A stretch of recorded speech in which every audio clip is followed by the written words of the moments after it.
Oh, I'm ready. Are we on? I gotta get in the panelists too. I'll be reading the East thing. Aiden sent me his thing.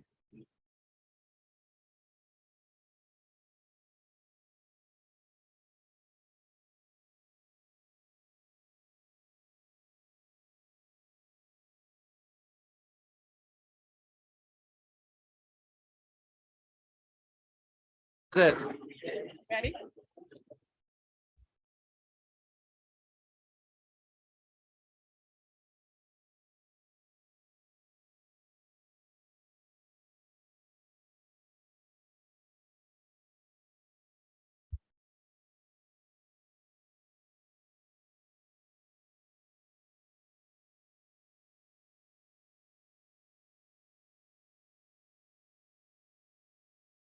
Right. I guess tomorrow morning. For the last time. Public notice of this meeting pursuant to the Open Public Meetings Act has been given by the board secretary on December 14th, 2022 in the following manner. Posted notice on the school bulletin board at the administration building, transmitted to the Courier Post, Philadelphia Inquirer, and the clerk of Cherry Hill Township. Please join me in rising for the Pledge of Allegiance.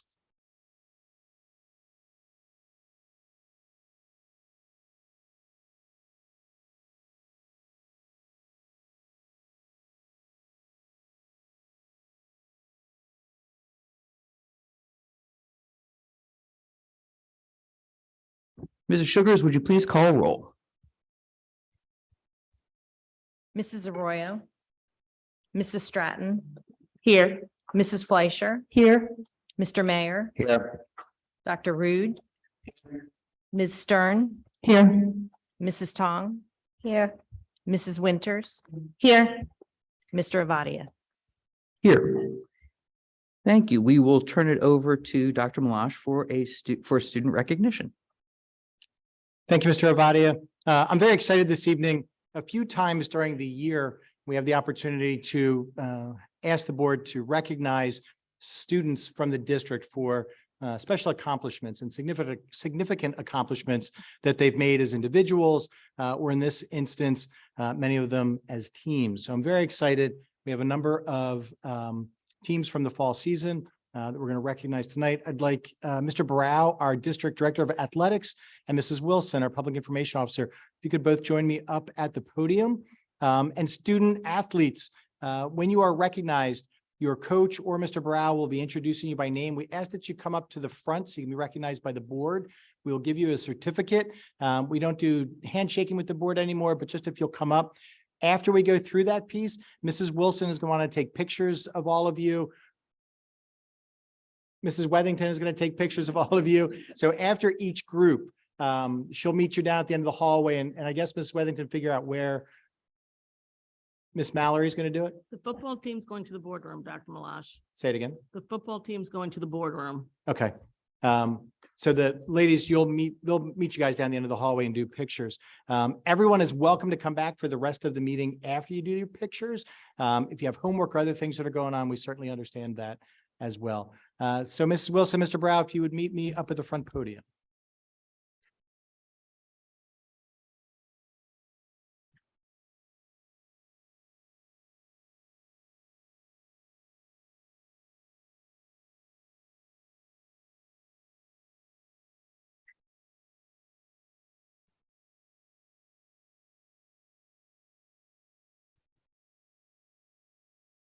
Good evening. This evening, we're going to start our presentations with an honor for Hannah Azar from Cherry Hill West. And we're going to ask Kristen Bradford to come up and say a few words about her, please.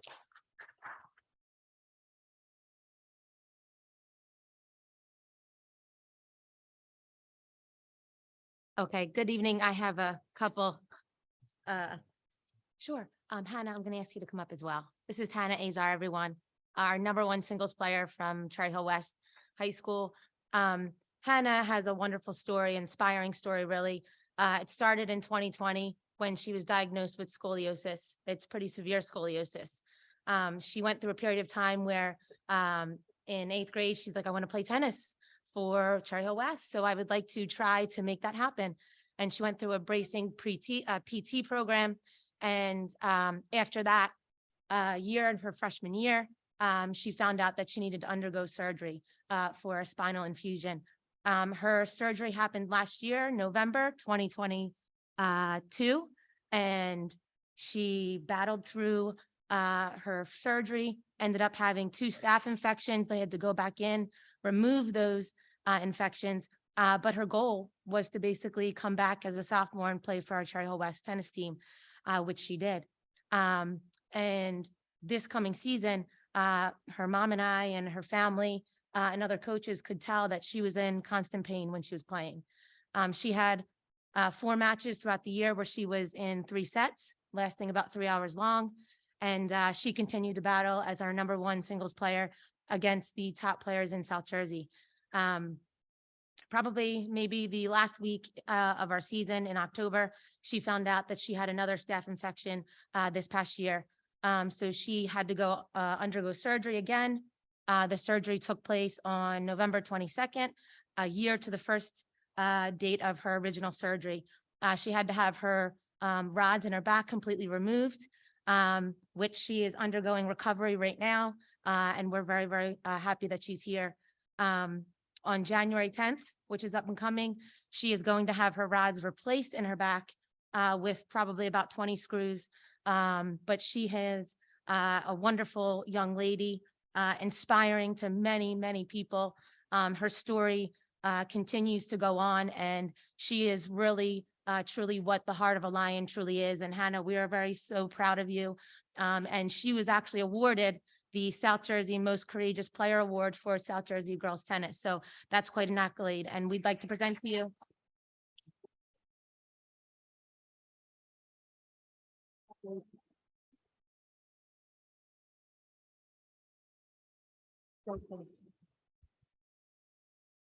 And then Hannah, I also have for you, we were contacted by Senator Jim Beach, who is one of our elected officials. He's our state senator, Assemblyman Lou Greenwald and Assemblywoman Pam Lampett.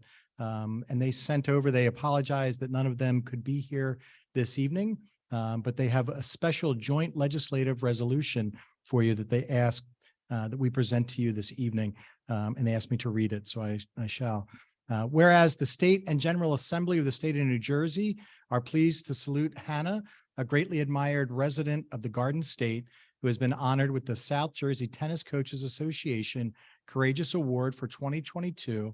And whereas this prestigious accolade has been bestowed upon Hannah in recognition of the remarkable bravery and resilience she has displayed throughout her difficult journey with scoliosis. And whereas Hannah received her scoliosis diagnosis just as she was about to embark on her freshman tennis season with Cherry Hill West High School, where her elite performance and passion for the game have earned for her the respect and esteem of her coach and teammates. And whereas after the tennis season ended, she underwent corrective surgery and endured several staph infections. But with the support of her family and friends, she has confronted the painful ordeal with an uncommon degree of fortitude and grace. And whereas through her persistence in pursuit of her goals on and off the tennis court, Hannah has established a model of worthy of emulation and set a standard of excellence toward which others might strive. And whereas it is altogether fitting and proper for the members of this legislature to pause in their deliberations to acknowledge Hannah and to praise her as an individual of strong character and boundless determination, now therefore be it resolved by the Senate and General Assembly of the State of New Jersey that this legislature hereby commends Hannah, pays tribute to her steadfast perseverance through adversity, and extends sincere best wishes for continued success in all future endeavors.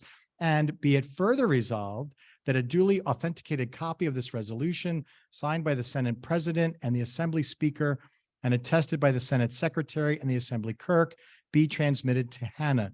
And it is signed by Nicholas P. Scutari, who's the President of the Senate, and Craig J. Coughlin, who's the Speaker of the General Assembly. Congratulations.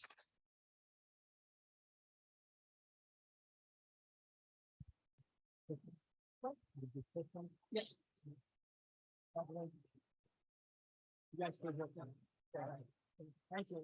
What's that? You want to say a few words? Okay, you're good.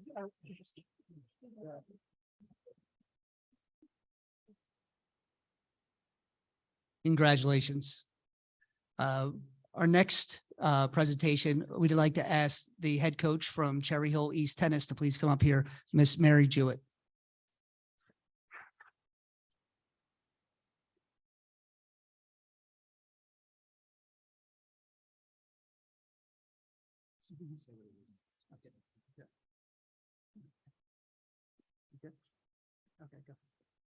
To be in a room with such greatness.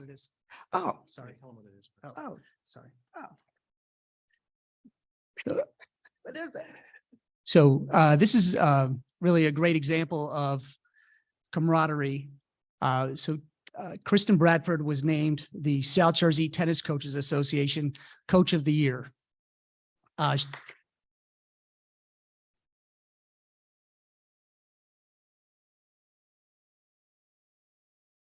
She was nominated by the Cherry Hill East tennis coach, who'd like to say a few words from what she nominated her with.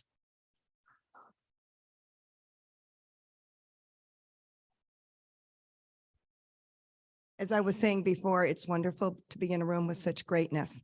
Hannah, sky's the limit, Kristen, and all of you, great athletes who won so many things this year. Congratulations to all of you.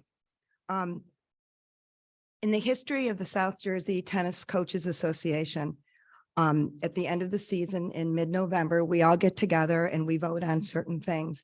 And one thing we always vote on is Coach of the Year.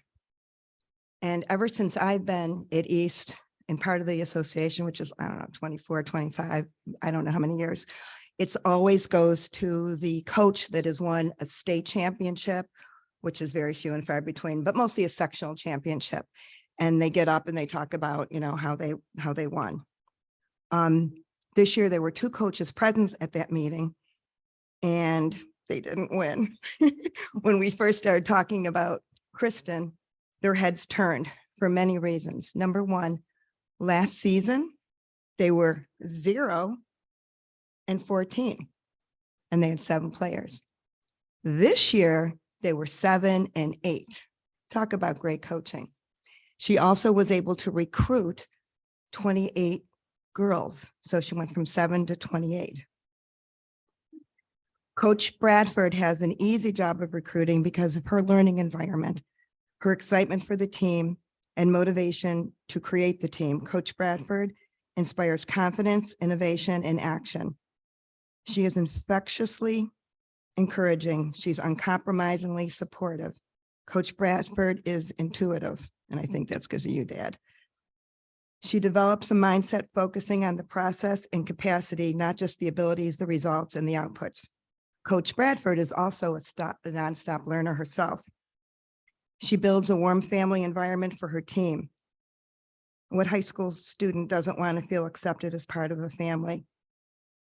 And of course, high school players want to be inspired and cared for by a humble coach. To all the adults in the room, it was like yesterday that you were a teenager, right? Do you remember that special teacher or that special coach that inspired you to achieve what you have today? Well, that's what Coach Bradford is to her girls. So the coaches in the at the meeting realized that they did win a championship this year because they won Coach Bradford. I mean, how many kids get to have a coach like Coach Bradford? So this is why Kristen is the Coach of the Year. Thank you.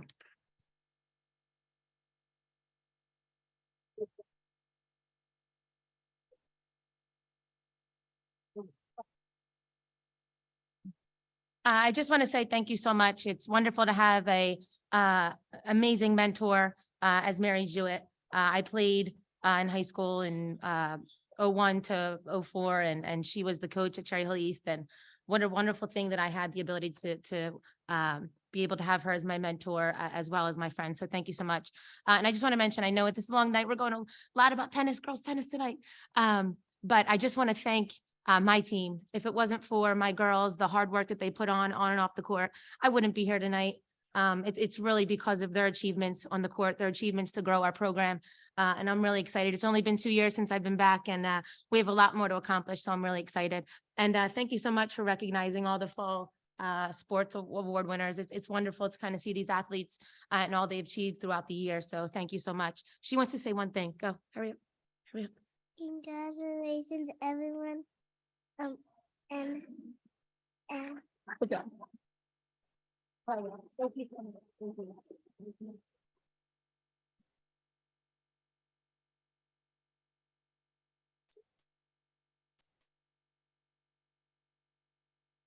Next, if Coach Hildebrand could join me up here.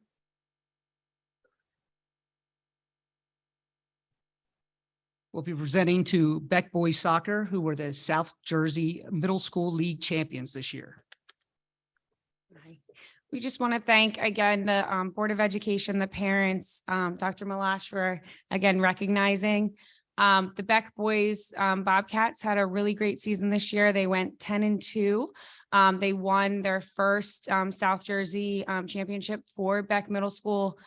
They avenged their 2 losses to Voorhees Middle School in the final championship with a 3-2 score golden goal winner. So we're really proud of the team and all they've accomplished this year.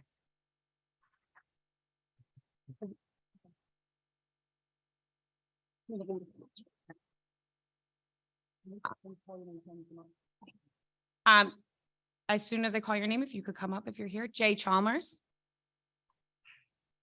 Dylan Ezrin. Evan Gilman. Dante Grawl. Dylan Haddock.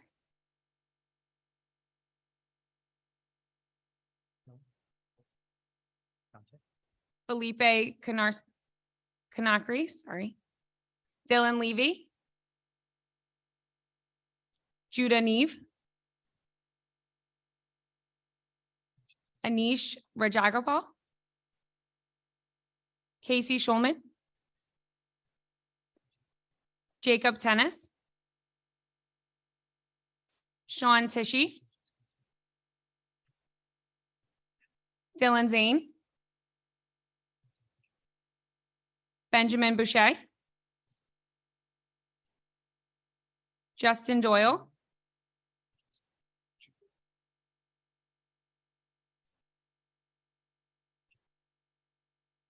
Mason Fowler. Joshua Muchler. Drew Raditz. And Matthew Weinstein.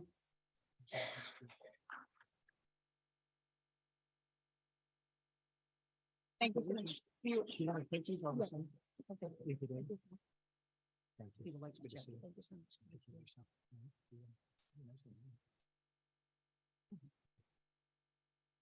So if those team members and coach can go out in the hallway to Mrs. Wethington to get your pictures taken, Hannah and Coach Bradford and Coach Jewett, if you can go get your picture taken as well, please.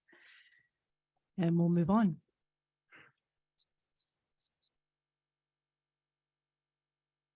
If Coach Mason from East Girls Cross Country can come up and join us.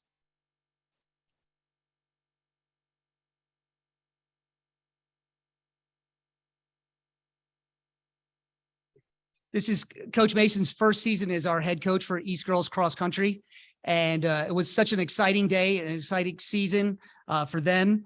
They were the Olympic Conference American Division champions this year. Congratulations.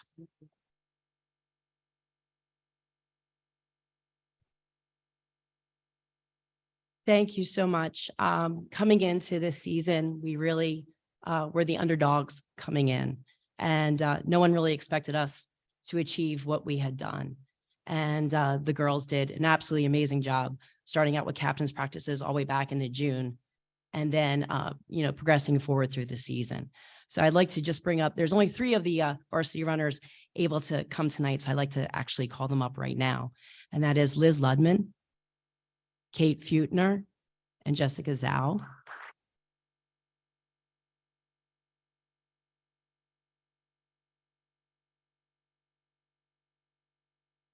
just to emphasize of the girls that ran at the Olympic conference on that day, all 7 of them actually made first or second all-team conference, all 7 runners.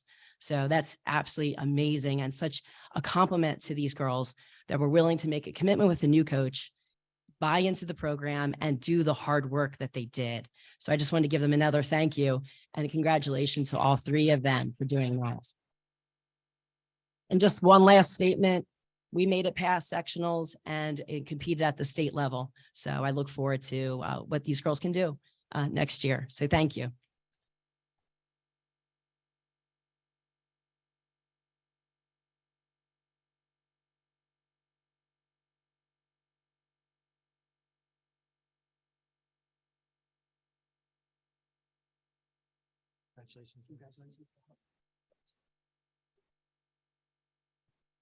Next, I'd like to call up head coach Katina Anthony from West Girls Soccer.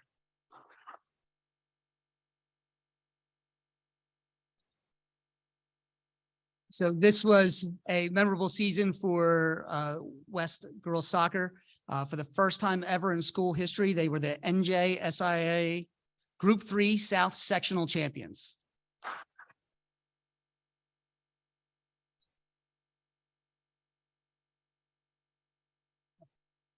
Before I called the girls up, I just want to say a few words. Thank you, to the administration, the parents, the school, everything for your continued support. We're not able to do what we do without you. I would be crazy to stand up here and not, applaud my girls for, all the work they have done all throughout the summer and all year to get to where we were today. We're not able to compete in a sectional final if they don't put the work in. So again, for the girls. So thank you.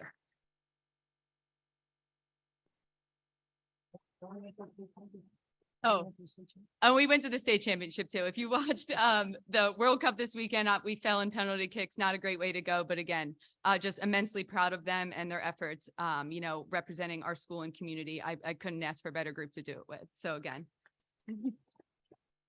All right, first, Tori Chase.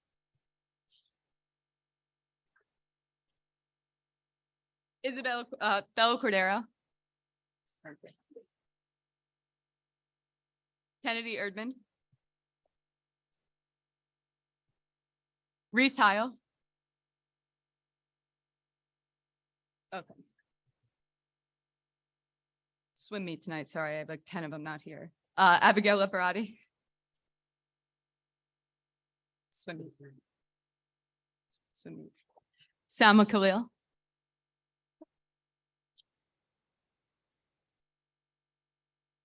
Madison Bowerly. Morgan Bowerly. Julia Lewis.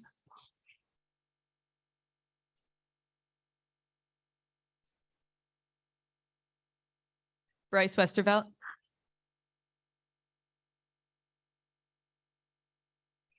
Cassidy Phillips. Sydney Rondeau.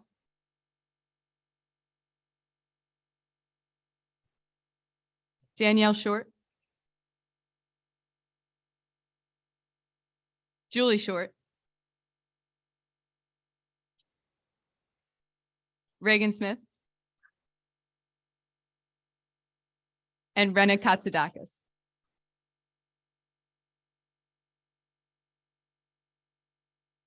Not in attendance tonight. Again, there's a swim meet tonight. I just want to recognize their names. You could hold the applause to the end. Jillian Labletta, Emma Devine, Ava Hawk, Annie Ziegler, Maisie Baker, Jillian Marinelli, Avery Mayer, Riley McGlynn, Jocelyn Perez, and Trinity Schaefer, and Jillian Shapiro. So thank you.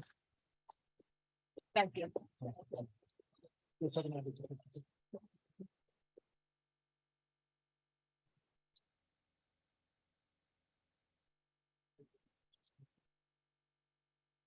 Next, I'd like to have Coach Dan Butler from West Boys Soccer come up here, please. So this year, Cherry Hill West Boys Soccer in back-to-back seasons, was the NJSIA Group 3 South Sectional Champion. They were also the Olympic Conference National Division Champions as well.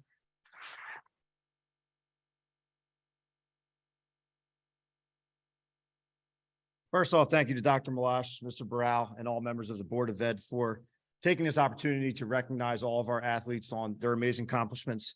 As you all are probably well aware, winning is not easy. There's a lot of things that take place to prepare and to actually be a winner on the field. And our boys were unique enough and deserving enough to be 3 straight years back-to-back Olympic Conference National Division champions, and also back-to-back South Jersey Group 3 sectional champions. So just a huge round of applause for being unique and being back-to-back champions.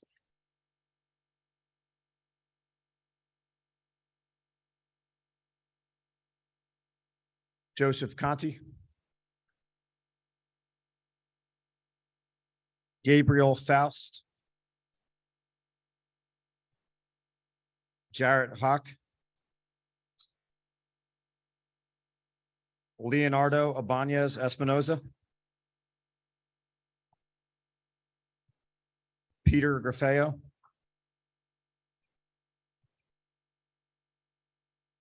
Nathan Johnson. Michael Tepper.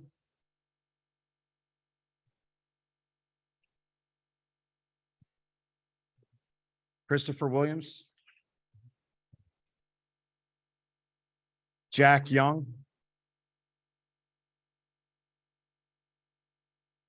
Gage Angelucci. Ryan Aldino. Ryan McHugh.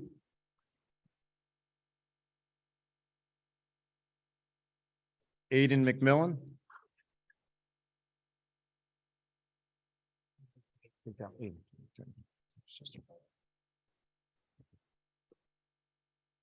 Gavin Murray.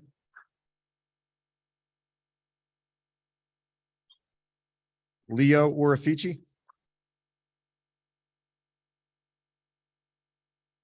Drew Polano.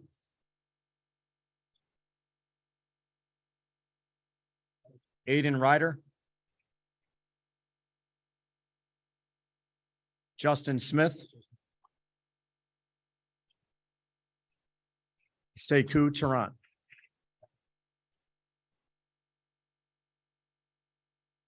Once again, congratulations to all of our fellow fall athletes tonight.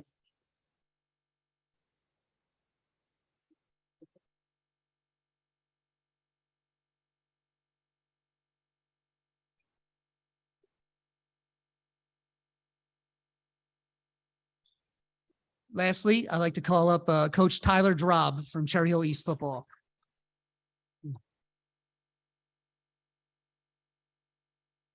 Coach Drob is an alumni of Cherry Hill East, and this is his first year as head coach.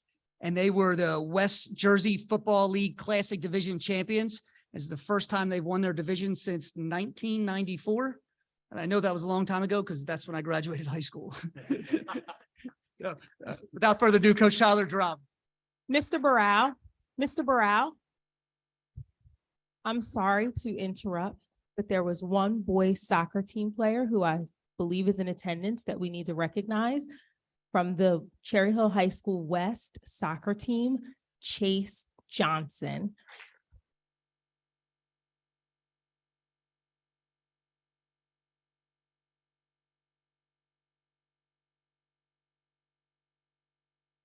Chase was also a member of that illustrious West soccer team who won the sectional final. Thank you, Chase, for coming out.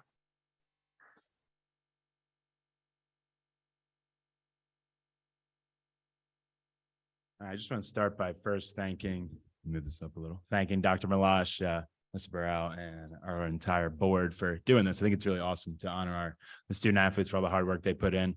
Especially want to thank Mr. Burrell and Dr. Perry for believing in me. Let me come back this year and get the opportunity to lead this awesome group. They're a special group. It was awesome to reach our '1 goal. That's the first thing I said to him when we met, was to win the conference, because it's something that I knew was possible day one and something we hadn't done, like we said, and I wasn't even born then. It's about a year, as a year before Shows how young I might be, but yeah, that was 1995. So it's before I was born. So I knew it was possible right from the beginning. And I told him that right away. It was our number one goal, win the conference. Because it's something that you can see they're all wearing the jackets tonight. Something that lives on forever, right? They get to wear those. And it's special to be a part of a championship team. Something I didn't get to do in high school. And a lot of people don't get that opportunity. So really proud that they were able to accomplish that. And just the other thing I'll touch on is at our banquet 2 weeks ago, I even mentioned to the parents, such an awesome special group. The senior leadership was amazing. And it's easy to say that, but truly it was. It's easy for us coaches when we can kind of let them coach each other up, push each other through the energy, just be there for each other, not really have any of those inner team issues throughout the season, which we really didn't have. They were really just a tight knit group. It was awesome to see. I think with that moving forward, we can do some great things. So I'm really excited for them and the future that we have as a program. I know they want to be better than we were this year. We lost one game in the conference. We're still able to win the conference, but I know they want to do better than that next year. So they'll be working towards that. So I'm excited for them and what the future holds for that group. All right. So thank you again.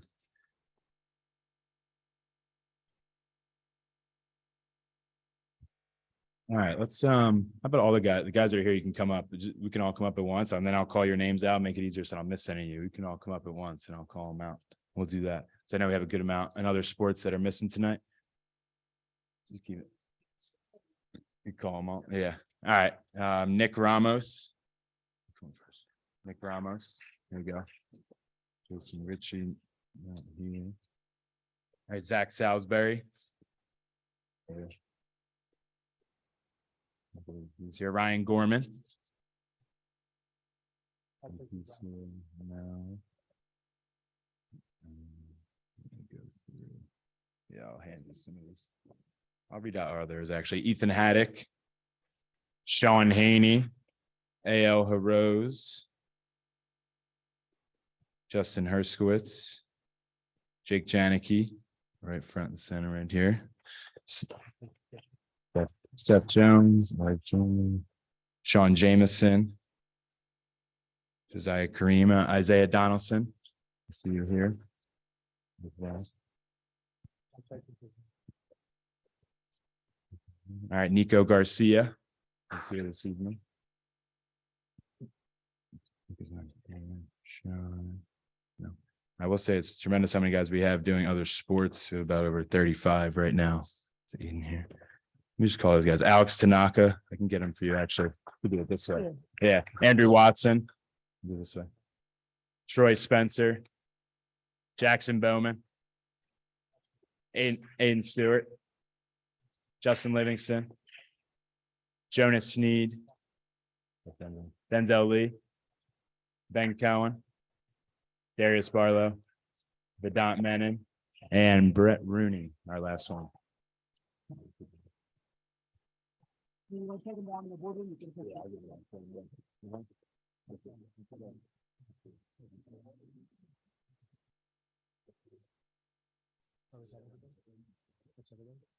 We just do one more round of applause for all of the folks that were recognized this evening.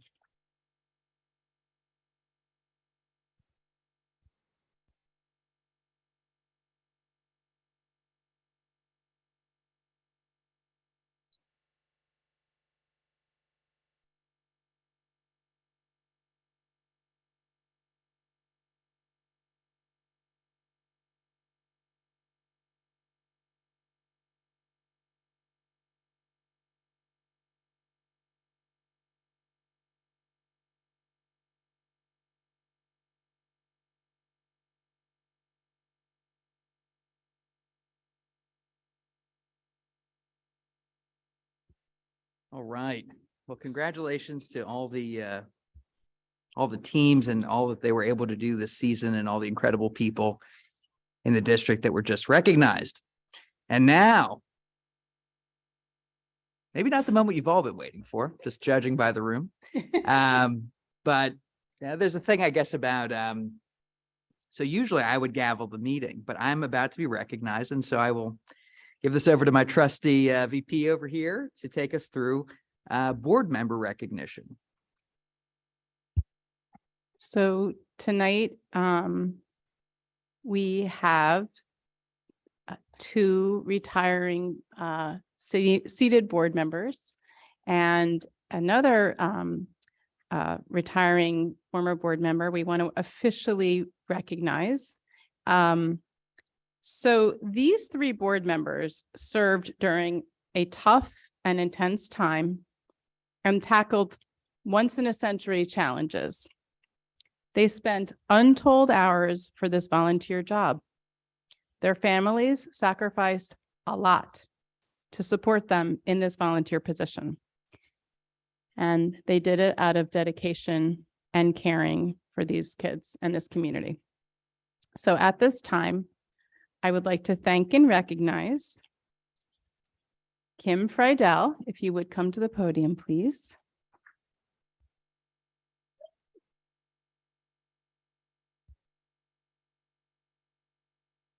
So Kim served over 2.5 years on the Board of Education.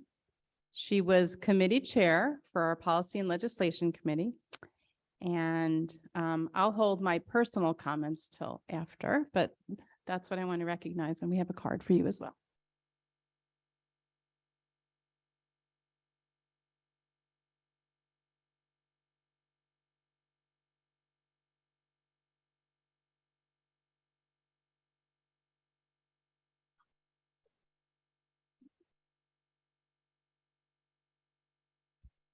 So I will keep it brief, but I want to thank the community for their trust and faith in me. And I hope I serve the children of Cherry Hill well.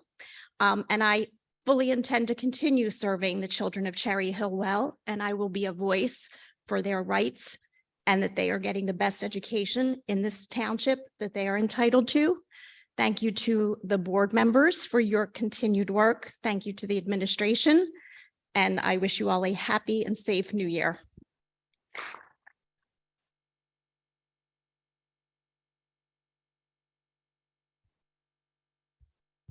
And I want to also mention, which Kim, in my leadership recognition, did not recognize as well, that you served as vice president during your final year on the board. So, okay.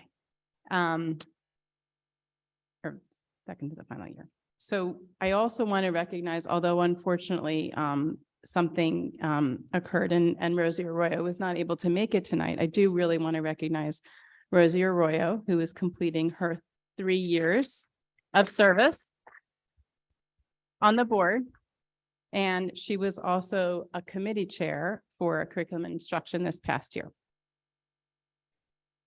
And finally, I want to recognize our board president, Ben Ovadia, who has served for 3 years and 4 months. Did I get that right? 3 years and 4 months, something along those lines. 4.5 months, I think it was 4.5 months, something like that. And has been our board president for the past year. So we want to recognize you and thank you for your service. And go ahead, Dr. Mosh. All right. Yeah. All right. Oh, yes. Thank you. Thank you, Dr. Mosh. All right. Well, usually I speak extemporaneously to my detriment, so I wrote out comments. Getting used to this side of the house. Okay. 3.5 years ago, I was given a chance by the sitting Board of Education to serve in an appointed seat. Over the years, I was privileged to serve under the leadership of Eric Goodwin, Lisa Seidel, Laurie Neary, and Kim Friedel. My thanks to the board leaders and members that trained me, served alongside me, assisted me, challenged me, disagreed with me, I still remember, and helped mold the entirety of my board service. Thank you to the Cherry Hill community for giving me this chance to serve. I was elected with a slate, and my thanks to Rosie Arroyo and Kim Friedel for running with me, helping with me, and inspiring me. I'm glad to share my final board meeting with you. Fortunately, Rosie was not able, but really did want to be here tonight. I've learned so much from your passion and commitment to helping students and families in both volunteer and professional roles. I know that we lived up to our campaign tagline of accountability, collaboration, and transparency. It wasn't often easy, but I know we did the right things and for the right reasons. A great big thank you goes to my wife for fully supporting me through this endeavor and for making sure we never missed a beat by being so selflessly giving and wonderful. Thank you to my children for bearing with me, for always making me so proud, and for inspiring me to work even harder for the children of Cherry Hill.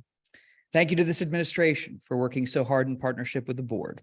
Dr. Malash and Mrs. Sugars, who I've had the chance to work with most closely as board president this year and strategic planning chair in years past, your knowledge, professionalism, passion, and dedicated hard work have been extremely helpful and inspiring. Your partnership has been vital to the successes we have shared. To the central administration team and to the entire district staff, your help to make our school district a bright spot for education in New Jersey, in our country, and in the world. Turning to 2022, my heartfelt appreciation to my Vice President, Miriam Stern, my co-pilot. Your hard work and wisdom have kept us on a path of forward progress. Thank you for taking this journey with me, for having my back, and for challenging me in the high-octane whirlwind of this year. We have done some great and meaningful things, more meaningful to me because we did them together. To the seated board, you are rock stars. I did some small part of training you all for this year and for what's ahead in your service. I'll always feel incredibly proud of you, what you've done and what you will do. Thank you for who you are and for what you do for our children and our community. Mr. Green, thank you for your sage guidance and for helping this board in so many ways. I'm sincerely excited for what's to come for this Board of Education and for Cherry Hill Public Schools. All of you that continue on will do great things, and I'll always be one of your biggest fans. Thank you.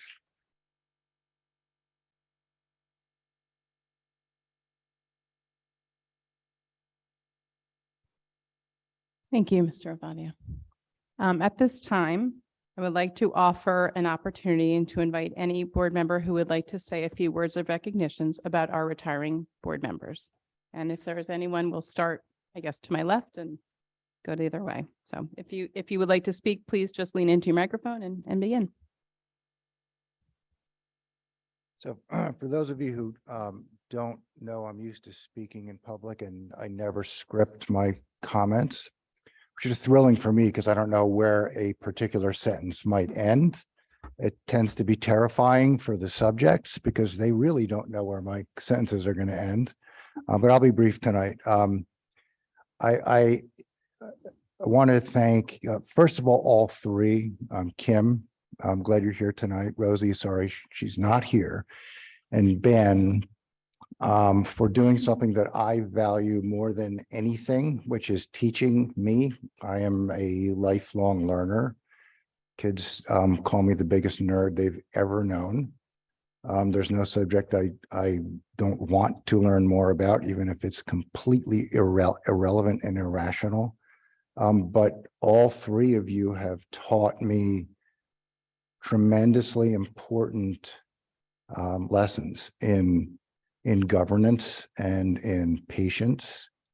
In particular, Kim and Rosie have given me a further opportunity to see challenges through lenses that I have not lived and through lenses that I hope to help others understand better the challenges that too many of our students and our staff have to deal with on a daily basis.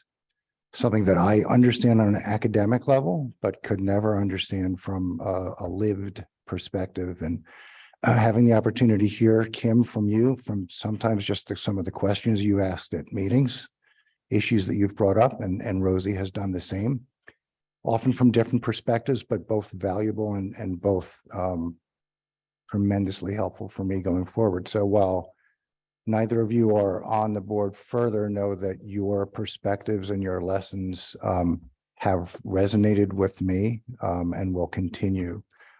Those concerns are not things that I will quickly or ever forget, and will always be part of my decision-making going forward. Thank you.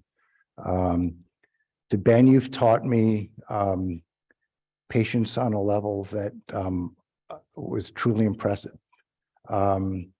Your ability to see angles of issues and strategy is unsurpassed by most that I've dealt with.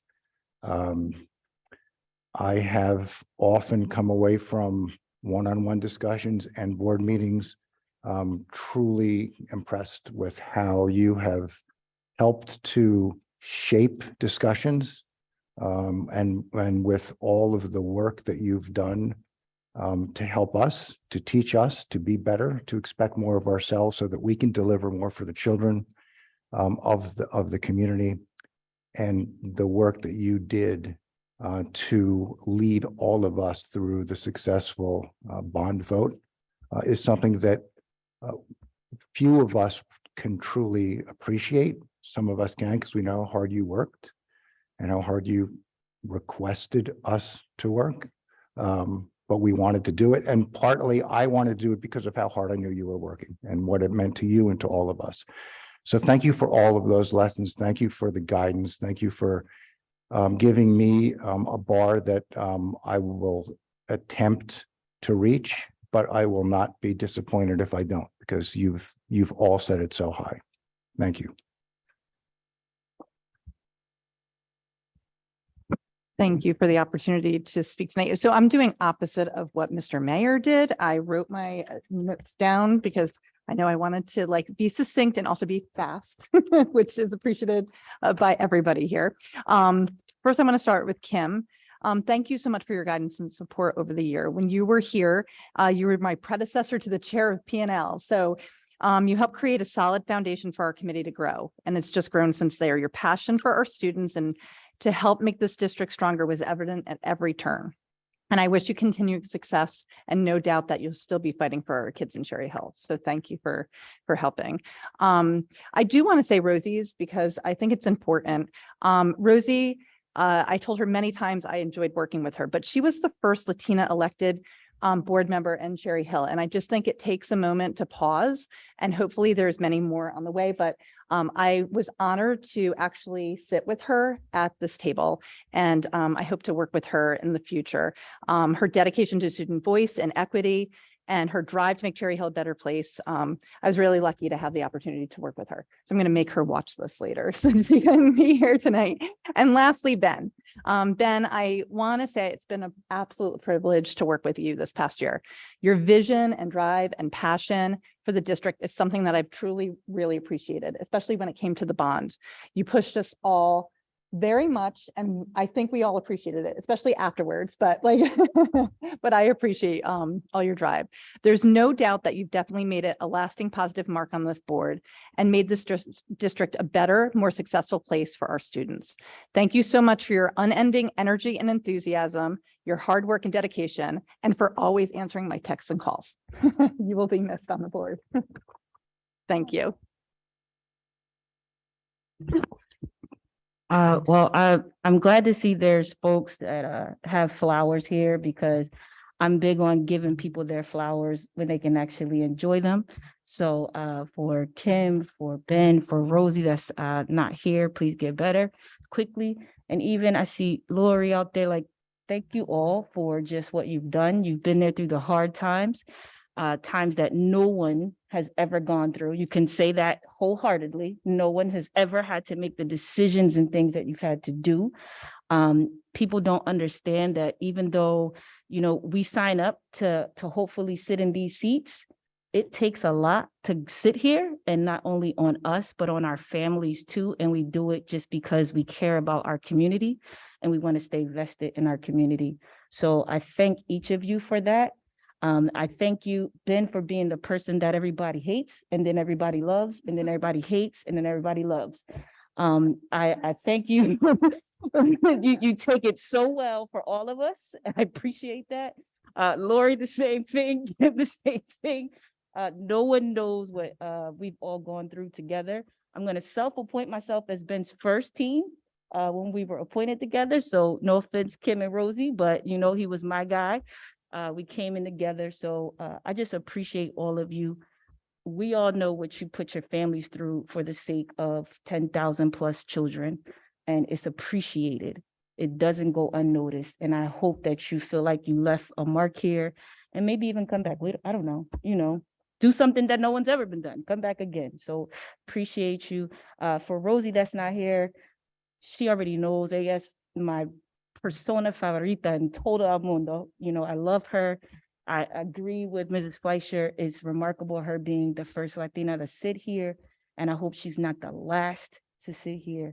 This has been the most diverse board ever. I keep saying that, and I'm proud of that. And it's because of all of y'all that sat here. So thank you so much. I hope you stay off of social media, get a break. There's nobody bothering you, chillax. Ben, don't text me anymore. I'm gonna definitely ignore you. And just chill out. Be with your family. Take Tuesdays off and just chillax, watch some TV, and just enjoy being a resident for a few moments. Okay. All right. Thank you so much, y'all. Oh, boy. Well, I know I'm not going to say very long, but I know that each one of our board members that I've been on, Mr. Ben Navalia, Laurie, and Kim and Rosie, they did an excellent job, better than I am. I apologize, I'm not the best one, but I'll do my best as the 2 more years to go. All right, I'm not gonna cry because I know my friends are leaving me a bit, but I have new friends coming on board with me and work with me for the next 2 more years. And they are very experienced, I believe. Especially I already hear from them speaking up and keep their voice up and cheer with me. Thank you. I think that is enough for me. I'm gonna hold off. I'll go to the end. So anybody else down on that end can keep going. So I want to thank all of you for serving and teaching me so much. I came in as the new kid, the pinch hitter in August, and jumped feet first into Bond's craziness. And it was a privilege to work with all of you. I really, really appreciate it. Rosie did a masterful job on CNI. I think it's going to be the most exciting committee next year. So I appreciate all the hard work she's done. I appreciate her perspective, which, as a couple people have said, Mr. Mayor said, Ms. Fleischer said, Rosie had a perspective and experience that was really important to this board and will be missed. And I hope that she'll continue to help us as we go forward, because I think it would be a shame if we lost that perspective. I think it's important to listen to all the members of the community. Ben, I've said it before to you in private, I'm saying it now in public. I truly believe the bond was a once in a generation moment for this community, and for the next 30 years beyond, children in this community will benefit from all the work that you put in, not only yourself, your time, your family's time, but in helping all of us be the best we could be to do something wonderful for Cherry Hill's children. And for that, I thank you.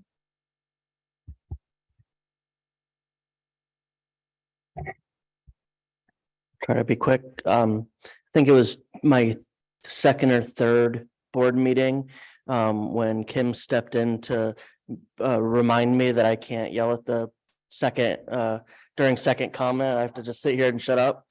And I greatly appreciate the restraint you helped me to find.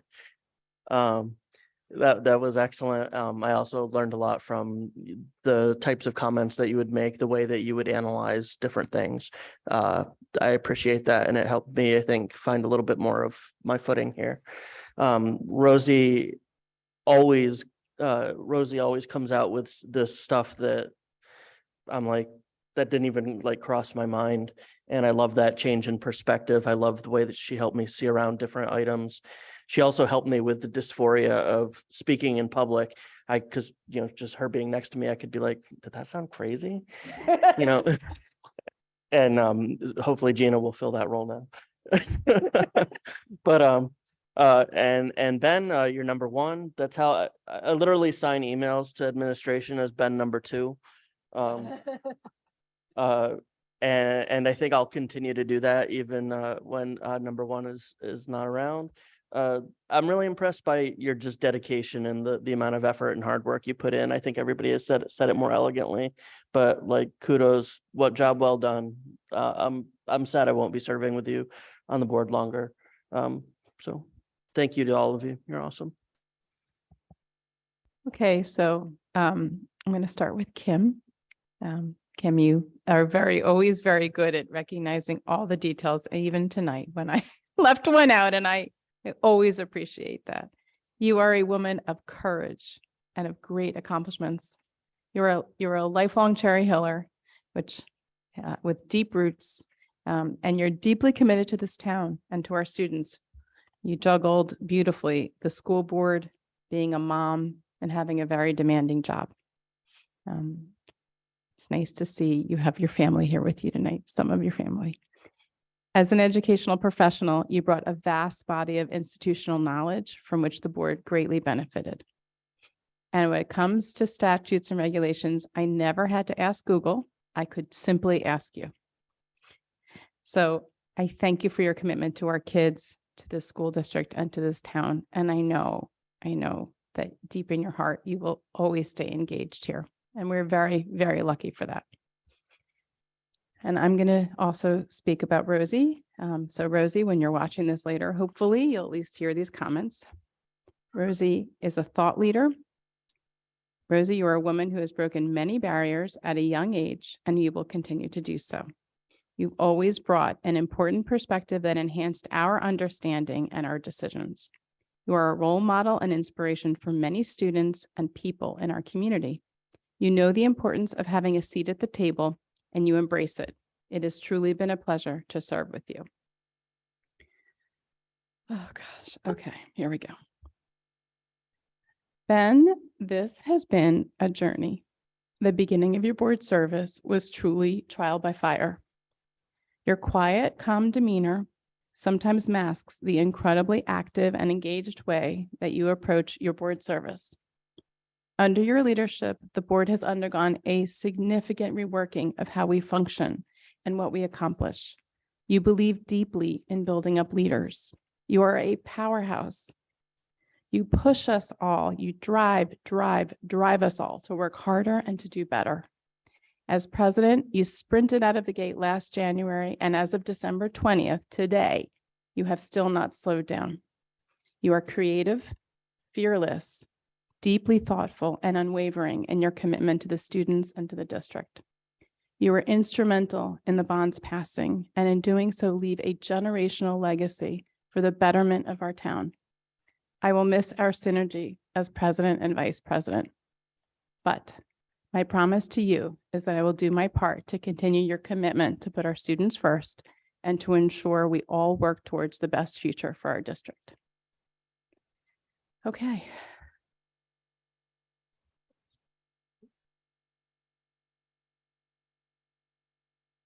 Moving on.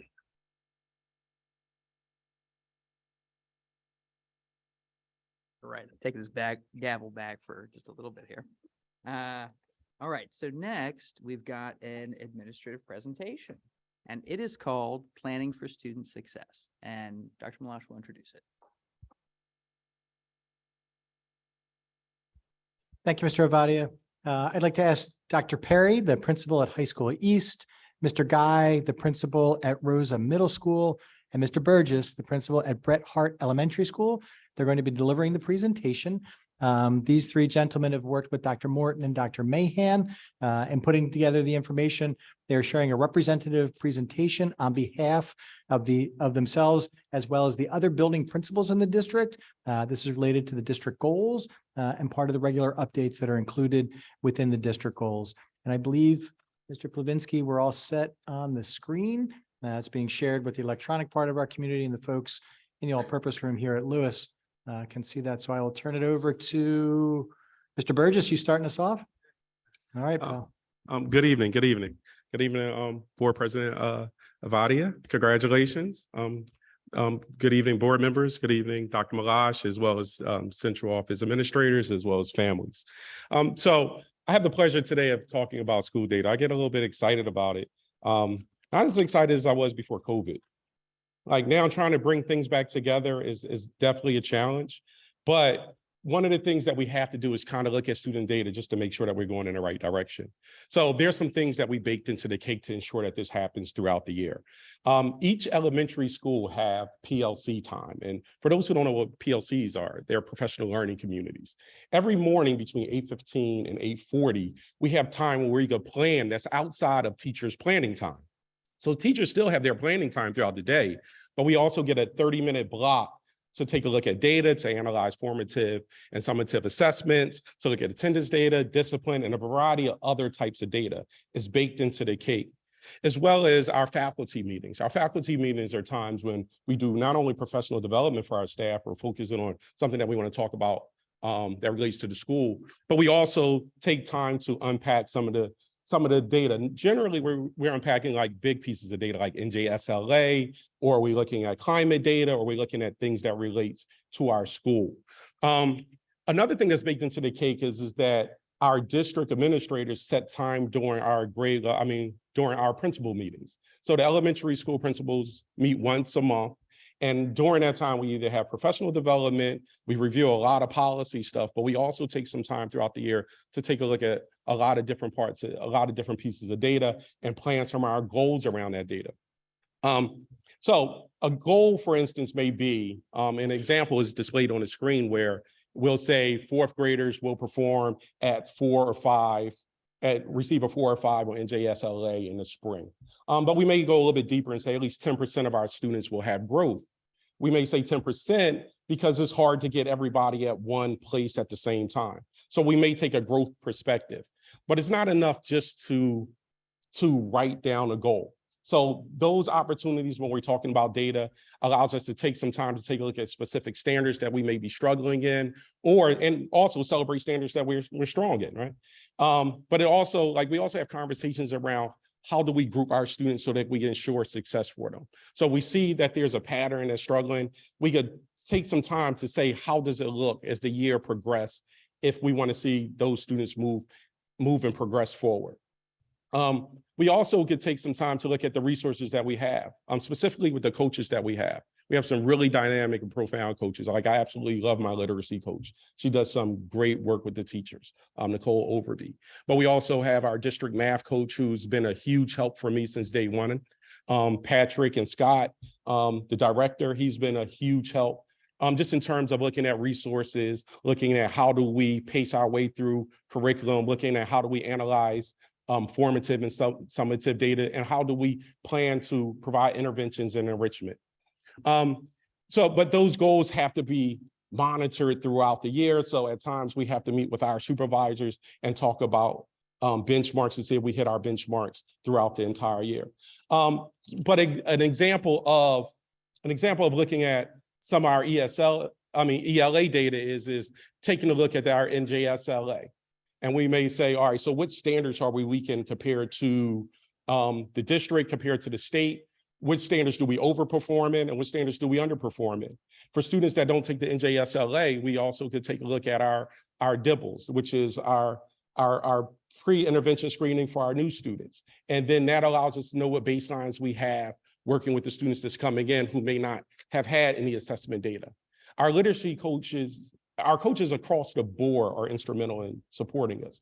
Everyone from our literacy coach to our technology coach who came and did a bang-up job at our principals meeting, and then I invited her into a couple meetings with my team to go over some strategies and some resources that they can use to improve instruction in their classroom.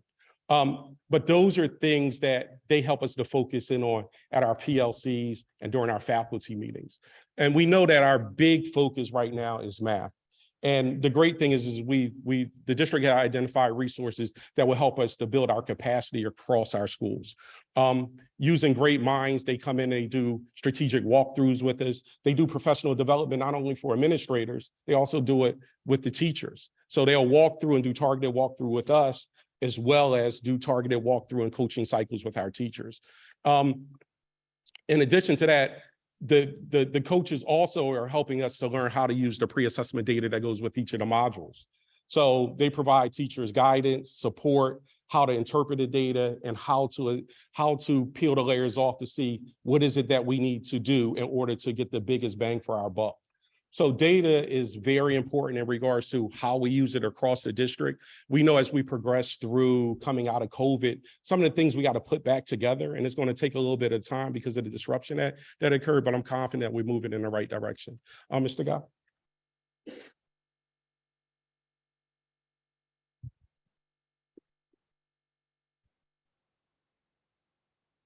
Thank you, Mr. Burgess.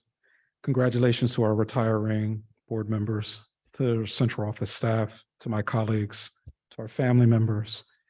I'd like to talk a little bit about Rose International's whole school practices that help our Raptors rise this year. If you follow us on Instagram or on Twitter, you will see that our hashtag is We Are Raptors Rising. So we rise in a number of different ways. I'd like to just focus in on a few of them that I think are so important to the work that we're doing. In addition to what Mr. Burgess talked about with our New Jersey Student Learning Assessment and Start Strong data, we take teacher recommendations and we take report cards to be able to look at a profile of what we want our Raptors to rise to become. When we talk about our advisory period, which is 35 minutes in our brand new rotating schedule, one of the things that we have done is we've integrated social emotional learning within that schedule. We've talked with our community about our social emotional learning work. We've sent out letters, and we are implementing that with fidelity with the help of our guidance teams. We also use our advisory period for what you heard Mr. Burgess talk about and what you'll hear Dr. Perry talk about, which is our math instruction from a whole school practices standpoint. One day out of that 4-day rotation, we are using math interventions to be able to support students. So on Thursdays, for example, at Rose International, during that 8 to 8:35 period, we'll use our Start Strong and our NJSLA data to group different cohorts of students to come into the media center and work with Mr. Jim Wentz, one of our incredible math coaches who is at the middle level. Then when we talk about our 78-minute block, we are trying to take advantage of that time and make sure that kids are being put in small group instruction so that we can look at Open Syed, which is our new science curriculum, which is within the 6th and 7th grade, that we can do more literacy support. And I'll talk about that within a targeted intervention when we get to the next slide. And that we can look at a number of different things during that 78-minute block of instruction. We have a great intervention and referral services team. That is a team that meets monthly. It's headed by our assistant principal, but it has teachers and guidance counselors on it. It doubles for a Section 504 team, and it works on identifying students who do not have individual education plans, but just aren't meeting the targets that we want them to be able to meet, whether they're academic targets, behavioral targets, or attendance targets. Each one of our intervention and referral services teams has what we call a case manager. They invite families into this process because we need to be able to partner, and they come up with 4 to 6 week intervention plans that they work on with the teachers to be able to make sure that kids are meeting the standards that we need to make. Our new schedule allows for grade and content level collaboration within those professional learning communities that you heard Mr. Burgess talk about. And that is happening 52 minutes every day during those 4-day cycles. I'll talk a little bit more about EQUIP on the next slide from Eureka and Great Minds. And then we have a data warehousing tool called Performance Matters, which is helping us house our benchmark assessments for literacy, science, social studies, and mathematics. So when we talk about targeted intervention, this is where purpose and passion and our focus of an articulation and expansion of what the board goals are comes into play. We are focusing on special education students with specificity around those students who are what we call in-class resource support students. So those are the students that have 2 teachers within our inclusion sections, and that is our focus. We certainly are not saying that we don't focus on resource or special class students, but our mathematics data from NJSLA and Start Strong has told us that is a space for Rosa that we can find some support. So coming back to those math supports, we have a program in Great Minds and Eureka Squared, which is in grades 6, 7, and 8, that is called EQUIP. It is an adaptive strategic assessment that we can give to students before each of our 9 modules that we'll give this year. It is adaptive, so it grows with the students. So however much George understands or however much George does not understand, It will give us some indices around that understanding or lack of understanding. And then it provides some supportive lessons for interventions and targeted support that the math teacher, the special education teacher, and the math coach all get together and work on in that 78-minute block or that 35-minute advisory period to be able to kind of focus in on our purpose and passion around in-class resource or co-teaching special education students. We don't want you to think that literacy is not a part of what we do. So within every our 4-day blocks, we have one of our teachers, Mrs. Chen, who's our communication teacher, who does literacy assessments for us. She pushes into those 78-minute blocks. She supports around the advisory period by doing co-teaching and small group instruction from a literacy standpoint. She will give literacy assessments to help the intervention and referral services teams with kids that are struggling with literacy, but our focus is within special education and those inclusion students. I must end with asking the board, because when I was here earlier this year, the board asked me, how can we help? Here's your chance. So Mrs. Chen, I'm going to use as a prime example, is a 0.5 full-time equivalent at Rosa, and she's a 0.5 full-time equivalent at Beck. How much greater would our literacy instruction be if she were a 1 full-time equivalent at Rosa or Beck, and we had another communication teacher who had the literacy skills that she did? We've faced unprecedented interrupted learning. This board and boards before it have done phenomenal work within that space. And we know that the bond referendum that you just passed is historic. But you asked me, and now I am telling you or asking you that we need more help. I'm sorry. Did I look right at you? You're looking, yeah, you got my eyes right over the mask. I'm sorry. So we are asking all of you, not just one of you, all of you, for support as we look at positions like Mrs. Chen, as we look at positions like Heather Esposito. You'll hear Dr. Mahan say it all the time. She is a technology support coach, but she has a background in literacy. She has a background in special education, and she is servicing 19 schools, 10,500 students. So our opportunities for coaching expansion with full-time equivalents, even in a teacher shortage, as we look at the 23-24 school year's budget, is something that the middle level needs to be able to fight this interrupted learning so that we can expand the purpose and passion and articulate the goals of the board. I'm going to now turn it over to Dr. Perry. Thank you. Appreciate you putting it down like that for me. Thank you very much. A little lower, a little lower. Evening, everyone.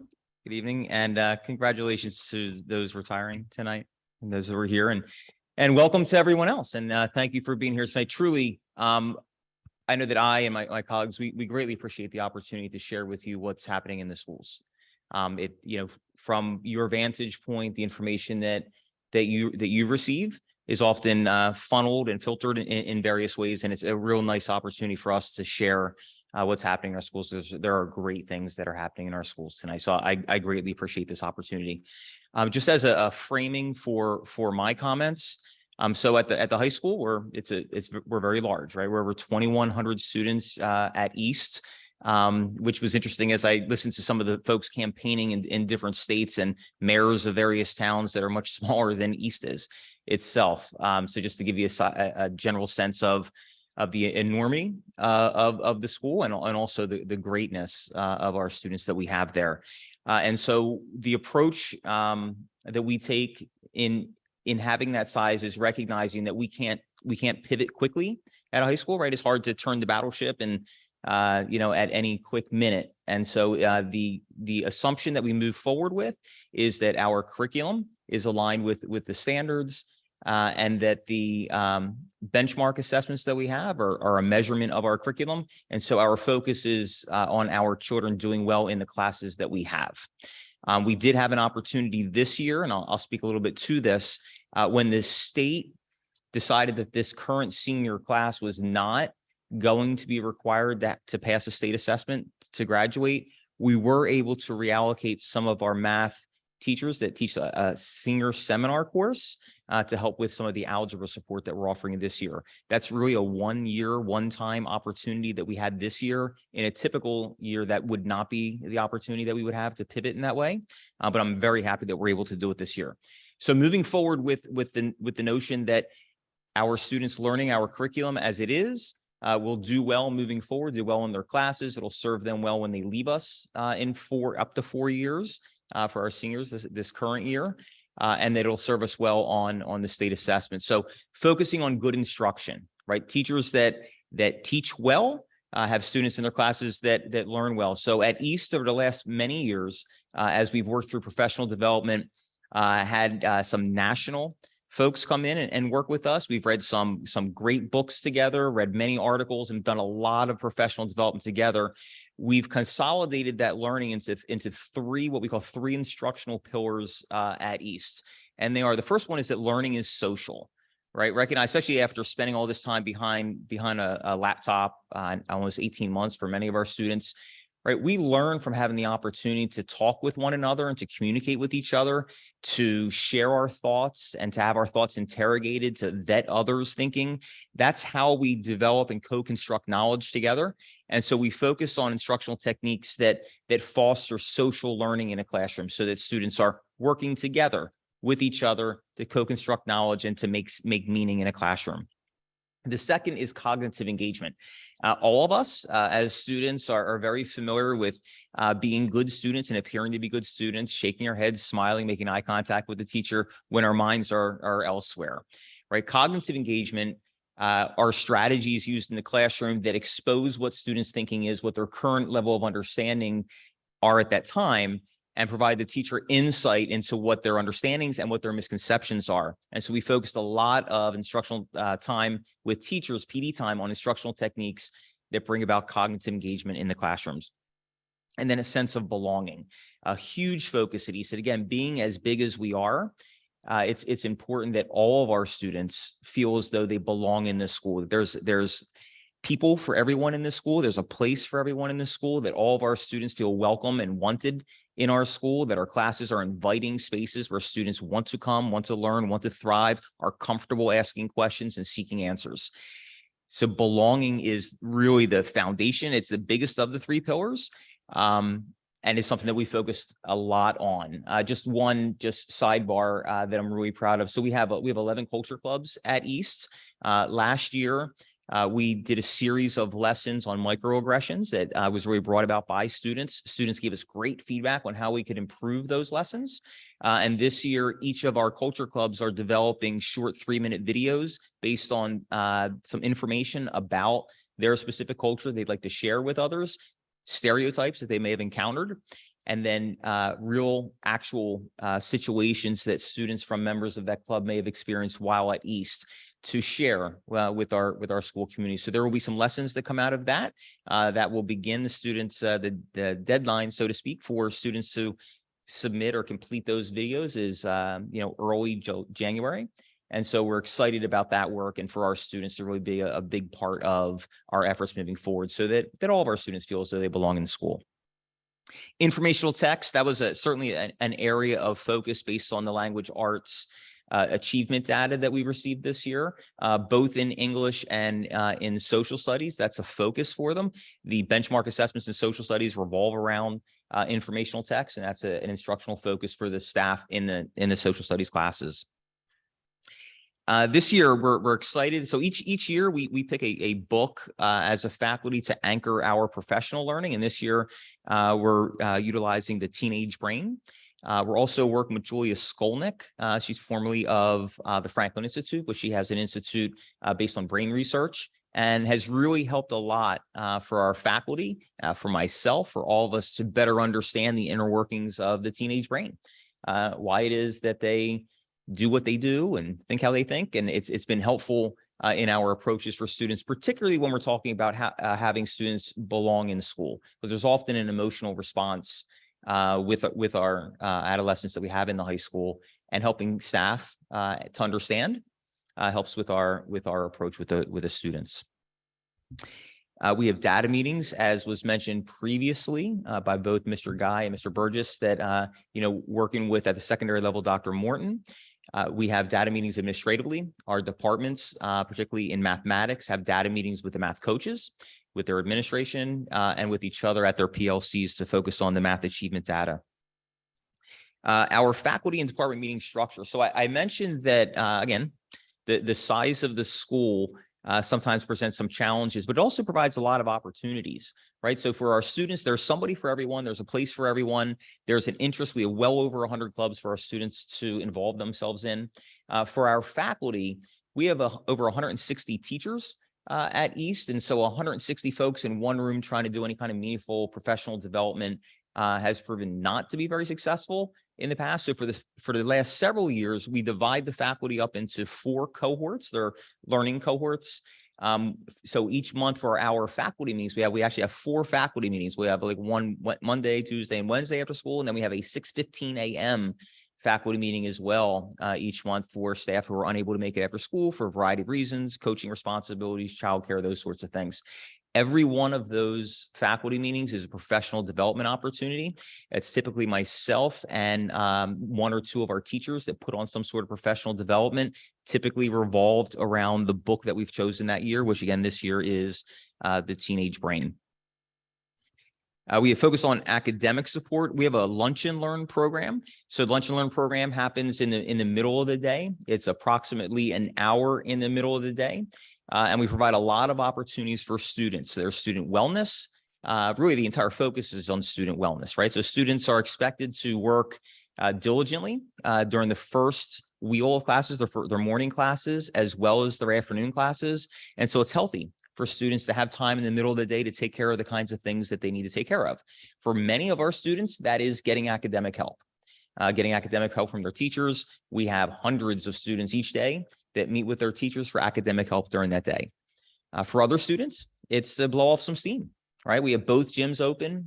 We have hundreds of students in each gym playing badminton or volleyball, playing basketball. We have the backfield open for our students. So we have a number of students that'll go out back. They'll do pickup football games during that time. Really cold days, they still go out. They just don't feel it like we do. Some wear shorts. It's amazing.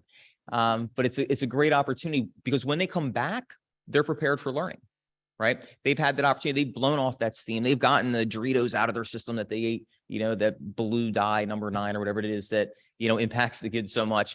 They've gotten that out of their system during that time. And they come back and they're prepared to learn.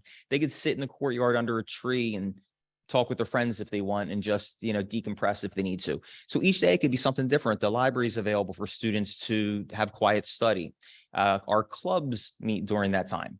So it's a wonderful time, as a school community to come together and allow students, young people, young mature people, the ability to take care of the things that they need to take care of in addition to eating their lunch. We have cum laude tutoring and at promise tutoring. We've combined those two. So we don't have something that we call at promise tutoring for students, but cum laude tutoring is a student run tutoring piece from our cum laude society that provides academic tutoring for our students. And then we fold in what we all call the at-risk tutoring, which is done by teachers under the umbrella of cum laude tutoring, so that students can sign up for tutoring with teachers as well. Teachers that are not necessarily their own. During lunch and learn, they'll see their own teachers, but sometimes you just want a new perspective, a different perspective. And that's offered each day after school, as well as Wednesdays online in the evenings by our staff. We have PLCs. So all of our teachers are involved in professional learning communities that focus on various aspects. Currently, what teachers are focused on, they're focused on the students that did not pass their class for the first marking period. They're recording and identifying the interventions that they're utilizing for this second marking period for those students. And they're having conversation with their colleagues around ways to have success to support those students for success in their classes.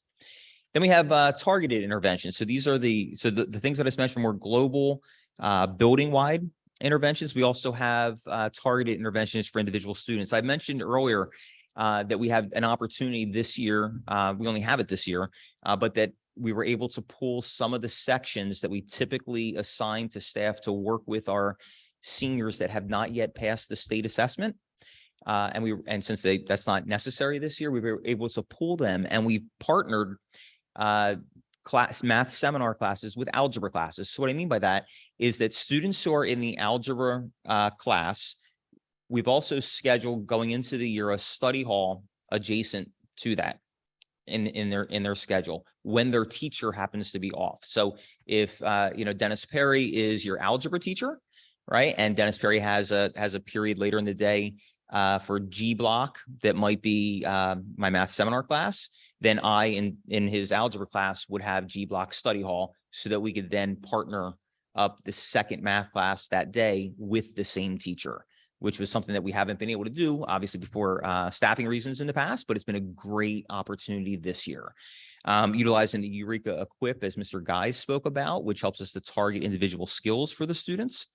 And then develop those supportive relationships, right? You spend 2 periods a day with the teacher who gets to really know you you're learning intimately and can really support learning during that time. Plus, as you develop that relationship, students will learn best from teachers that they like and they have a good relationship with.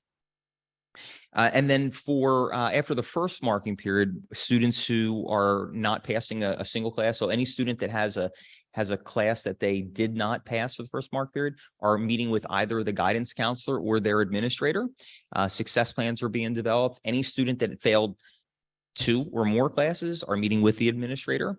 And success plans are being developed. Second marking period, family conferences will take place, and we'll continue to increase the communication and the supports that are available for students.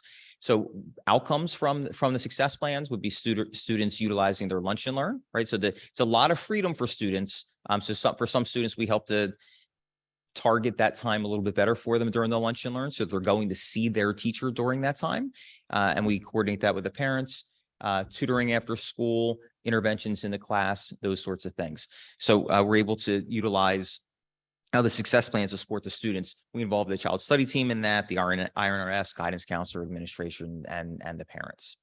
So a lot going on. Again, it's challenging to pivot in the middle of the year, but we've been able to come into this school year, given some additional resources with those math seminar courses set up, anticipating that would be a concern and an area we want to focus on.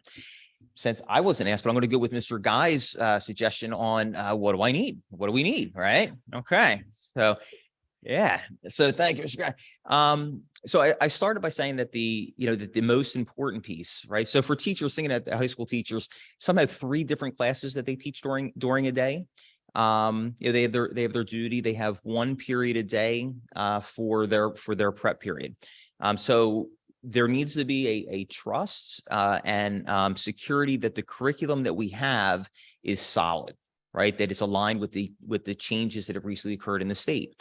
And so what I would ask for in a district this size, and there's been phenomenal work that's been done by central administration and by teachers over summers, over time, to focus on the curriculum, but it keeps like the target keeps moving, right? We have NJSOA, then we have Start Strong, then we have, it's constantly changing and evolving. We just need more people, right? We need more people at the central office level to focus on, particularly in math and language arts. It's just too big. The enormity of it is too huge, particularly in a district this size. My familiarity with other districts much smaller have many more people to work on these things.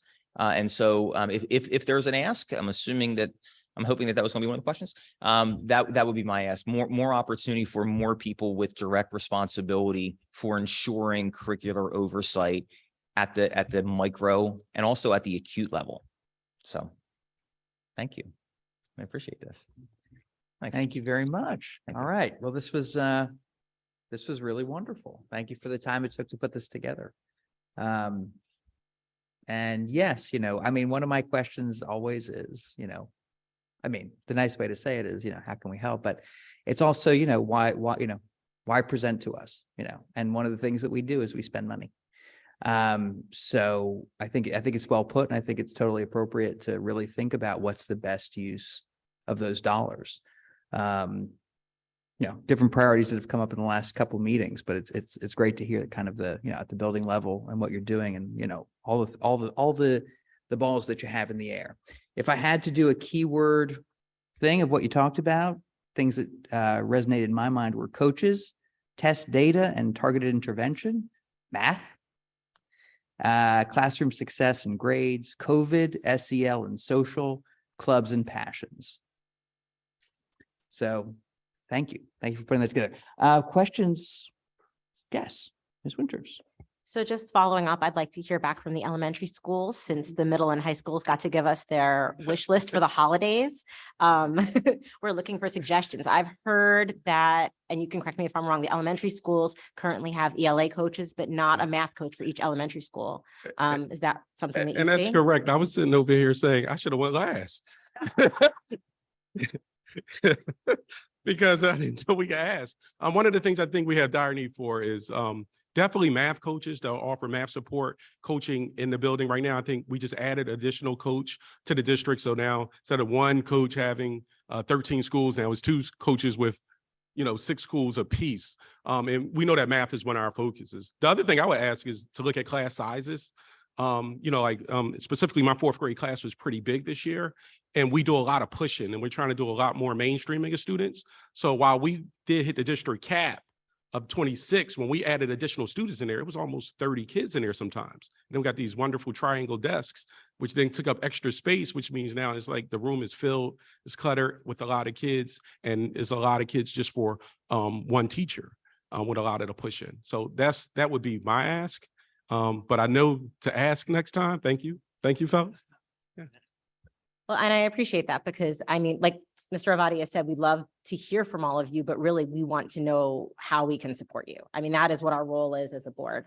Another question. So just to follow up on that, what I'm hearing though at the middle level, it's really the literacy coaches that were the thing that you're identifying that you need more at the middle level. I'm going to jump in here just for a quick second. Thank you. Just to make sure that you understand structurally what we have.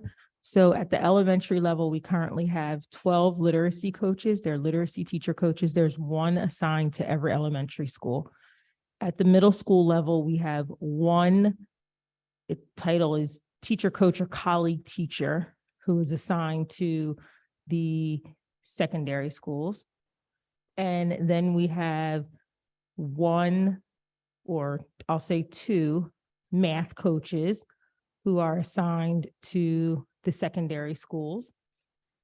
And we have 2 math coaches assigned to the 13 elementary schools. And then the only other coaches that we have in the district, we have 1 who is a colleague teacher coach for special education. And we have a technology coach, 1 for the entire district. So that structurally kind of tells you what we have. So when Mr. Guy, and please correct me if I'm wrong, Mr. Guy, when he speaks about additional support targeted to, yes, when he's talking about specific instructional support at the middle level, I would assume that he is saying 1, an increase in mathematic coach, as well as support from the literacy perspective. The benefits that we have seen of having 1 literacy coach in each of the elementary schools is paramount. And we saw, since we're talking about math instruction, we've seen a decline in mathematics achievement since approximately 2006, when we had to unfortunately eliminate 5 math coaches, 5 or 6 math coaches. Thank you, Dr. Mahan, for clarifying the structure. Ms. Winters, to your question, in addition to all the other wonderful things that Dr. Mahan has asked for, what I was referring to is we have a special area teacher who teaches communications. She is English language arts certified, but she is split between Beck and Rosa Carusi has their own communications teacher, but they have different resources than both Beck and Rosa do. So from a literacy standpoint, even though our math scores are where they are, literacy scores are a challenge for us as well. We don't want to neglect those. The opportunity to have a dedicated communications teacher who is language arts certified full-time in all 3 of our middle schools is the ask. I appreciate that. So just so you know where I'm coming from, my mom was an elementary reading coach until she retired right before the pandemic. So I completely understand that role at the elementary level and how important it is. So thank you for that ask. Let her know when she can be board approved to volunteer and we will. I take her tried under to tell her advisement. that on Sunday. She didn't want to hear it. And one more question, if I can, for Dr. Perry. So I understand that you're able to use some of the teachers for the Algebra 1 seminar this year, but that won't be available next year because they'll be going back to doing things having to do with the graduation exam. Correct. What is the value, I guess, try to phrase this. Are you seeing tangible results from the way that you're using these teachers? And if it's a really good intervention, do you have any ideas how we could continue that going forward? So I believe that it is, the teachers and the students are reporting that they are having success and that it's working well. Next year, you're correct. We will have those teachers teaching the seminar move back to work with our seniors that are in need of graduating for the test. For the high school, in order to have those opportunities to provide the intervention, we need personnel. And so that would be, the need there. We were able to overcome that this year because we were able to have some sections that we were able to pull, but we won't have that opportunity next year. Yeah. Thank you so much. No, thank you. Thank you for a question. Ms. Elmore Stratton? Of course, I have all the questions. So first, thank you so much, Mr. Burgess, right? Yes, Burgess. Thank you for just breaking down all of those acronyms that people assume we know and we don't. So thank you so much for that. I was just doing like rough math and I guess I have Jedi mind tricked you all, right? Because you all are now thinking, what do we need to advocate for? And what are these presentations really for?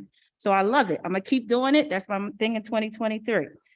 So when we talk about the math coaches and the literacy coaches across the district, maybe it's a question for Dr. Morton or Dr. Malash. Is there an appropriate number per students we should have or best practices number for a district of our size, caliber, and need that there should be with these coaches and specialists and all those things? Is there a model we need to follow or best practice model to follow? Ms. Elmore Stratton, I don't know that there's necessarily a formula. I mean, we could come up with what it is and why. I don't think anybody's ready tonight to give an answer to that question. I don't know that necessarily would even find research that would say this is what is the right way to do it with a coach, right? They are used differently in many different school districts. It always comes down, money is always the factor, right? The cost that's associated with that. I just don't know that anybody is going to be prepared to give something that's concrete. Absolutely. Again, Jedi mind trick. I want you to say we need the money to do it. We have to be able to try. And then I have a couple other questions. So I kind of got the answer of why we're splitting people. And my thought always goes to like, I'm not one of those people that likes to reward amazing star expert player people with more work.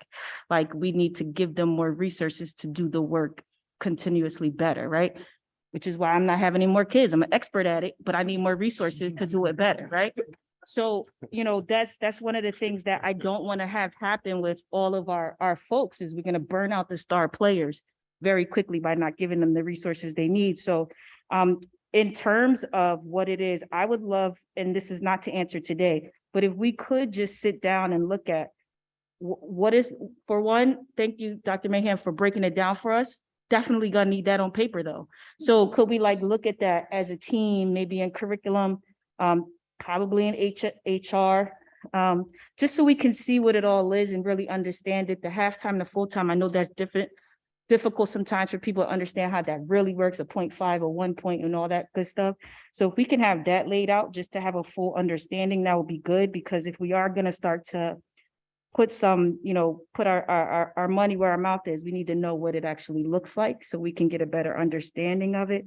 And then one of the things that I think it was Principal Guy that touched on, or maybe it was Dr. Perry, about the learning is social, yet one of the things that's consistently coming up is that some of our students are forgetting how to be social appropriately because of COVID, right? So then there's the extra strain on the teachers when it comes to instruction. So we have teachers that are battling things that they didn't battle before. And then now they've also got to do interventions and targeted education with students. And if we just look at the communications person alone, maybe 1,595 students, maybe 20% of them might need interventions, 319 kids, you go. And then maybe there's 12 teachers that need to talk to that one person to come up with the strategies. That's kind of crazy. Some other notes I think I heard, central office, which is something I brought up before. There's no mid-level. So another one of my question is, who do all these teachers and specialists and coaches, do they report to the building principal or do they report to admin? Both. So like a Very shared- short, there's like a shared responsibility because just a quick example, I'll give the literacy teacher coaches work directly with Violetta Katsikis, who is the ELA supervisor. And when we get new standards, so the English language arts standards are being revised, she will work with all of the literacy coaches to unpack the standards, align them with our curriculum, provide professional development to teachers. And then the teacher coach works in coordination with the building principal to determine when all of that work will be done at the building level. And is there a Ms. Katsikis for every subject? There is not. So that's something I want us to think about. If we have it in one area, but not in another, maybe we have to create our own best practice and say if it's working in that subject, just thoughts that I have while I jotted down. And then one acronym I didn't know what it meant. You said IRS, Dr. Perry? I don't know what that is. Yeah, for student instructional sports for students is what.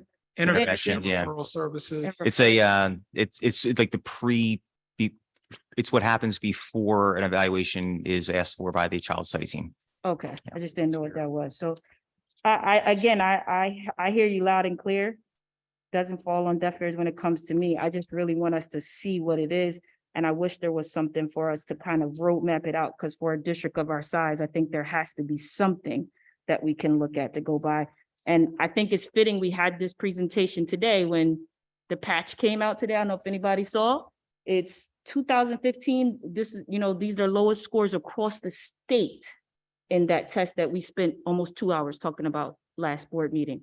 So it's not just us, it's everybody. So maybe we need to lean out to some other districts and see what they're doing to get it better. There's only 11 of them that did exceptional in that test and have, 100%, and they're mostly charter schools. I will put that out there too, but let's figure out what we have to do. So I just thank you. And I'm hearing you. I'm going to keep repeating it over and over and over. But I can't advocate for anybody if y'all don't advocate for yourself. So I'm glad that you said what you said, and always look right at me, Principal Guy. You know you my guy. All right, that's it. Great. Let me just a word of sage advice.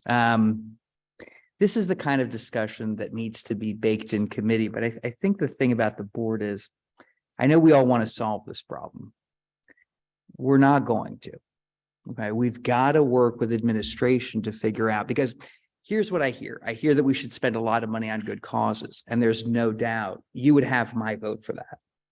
But at the same time, there's stuff we need to do. There's stuff we need to do to be competitive if we're going to retain and attract staff. There's stuff we need to do if we're going to pursue academic achievement. What it is we want to do is going to have to be spelled out. Now, if you want the test to get better, okay, there's a clear line between coaches and that. But that is only one of the things we want to do.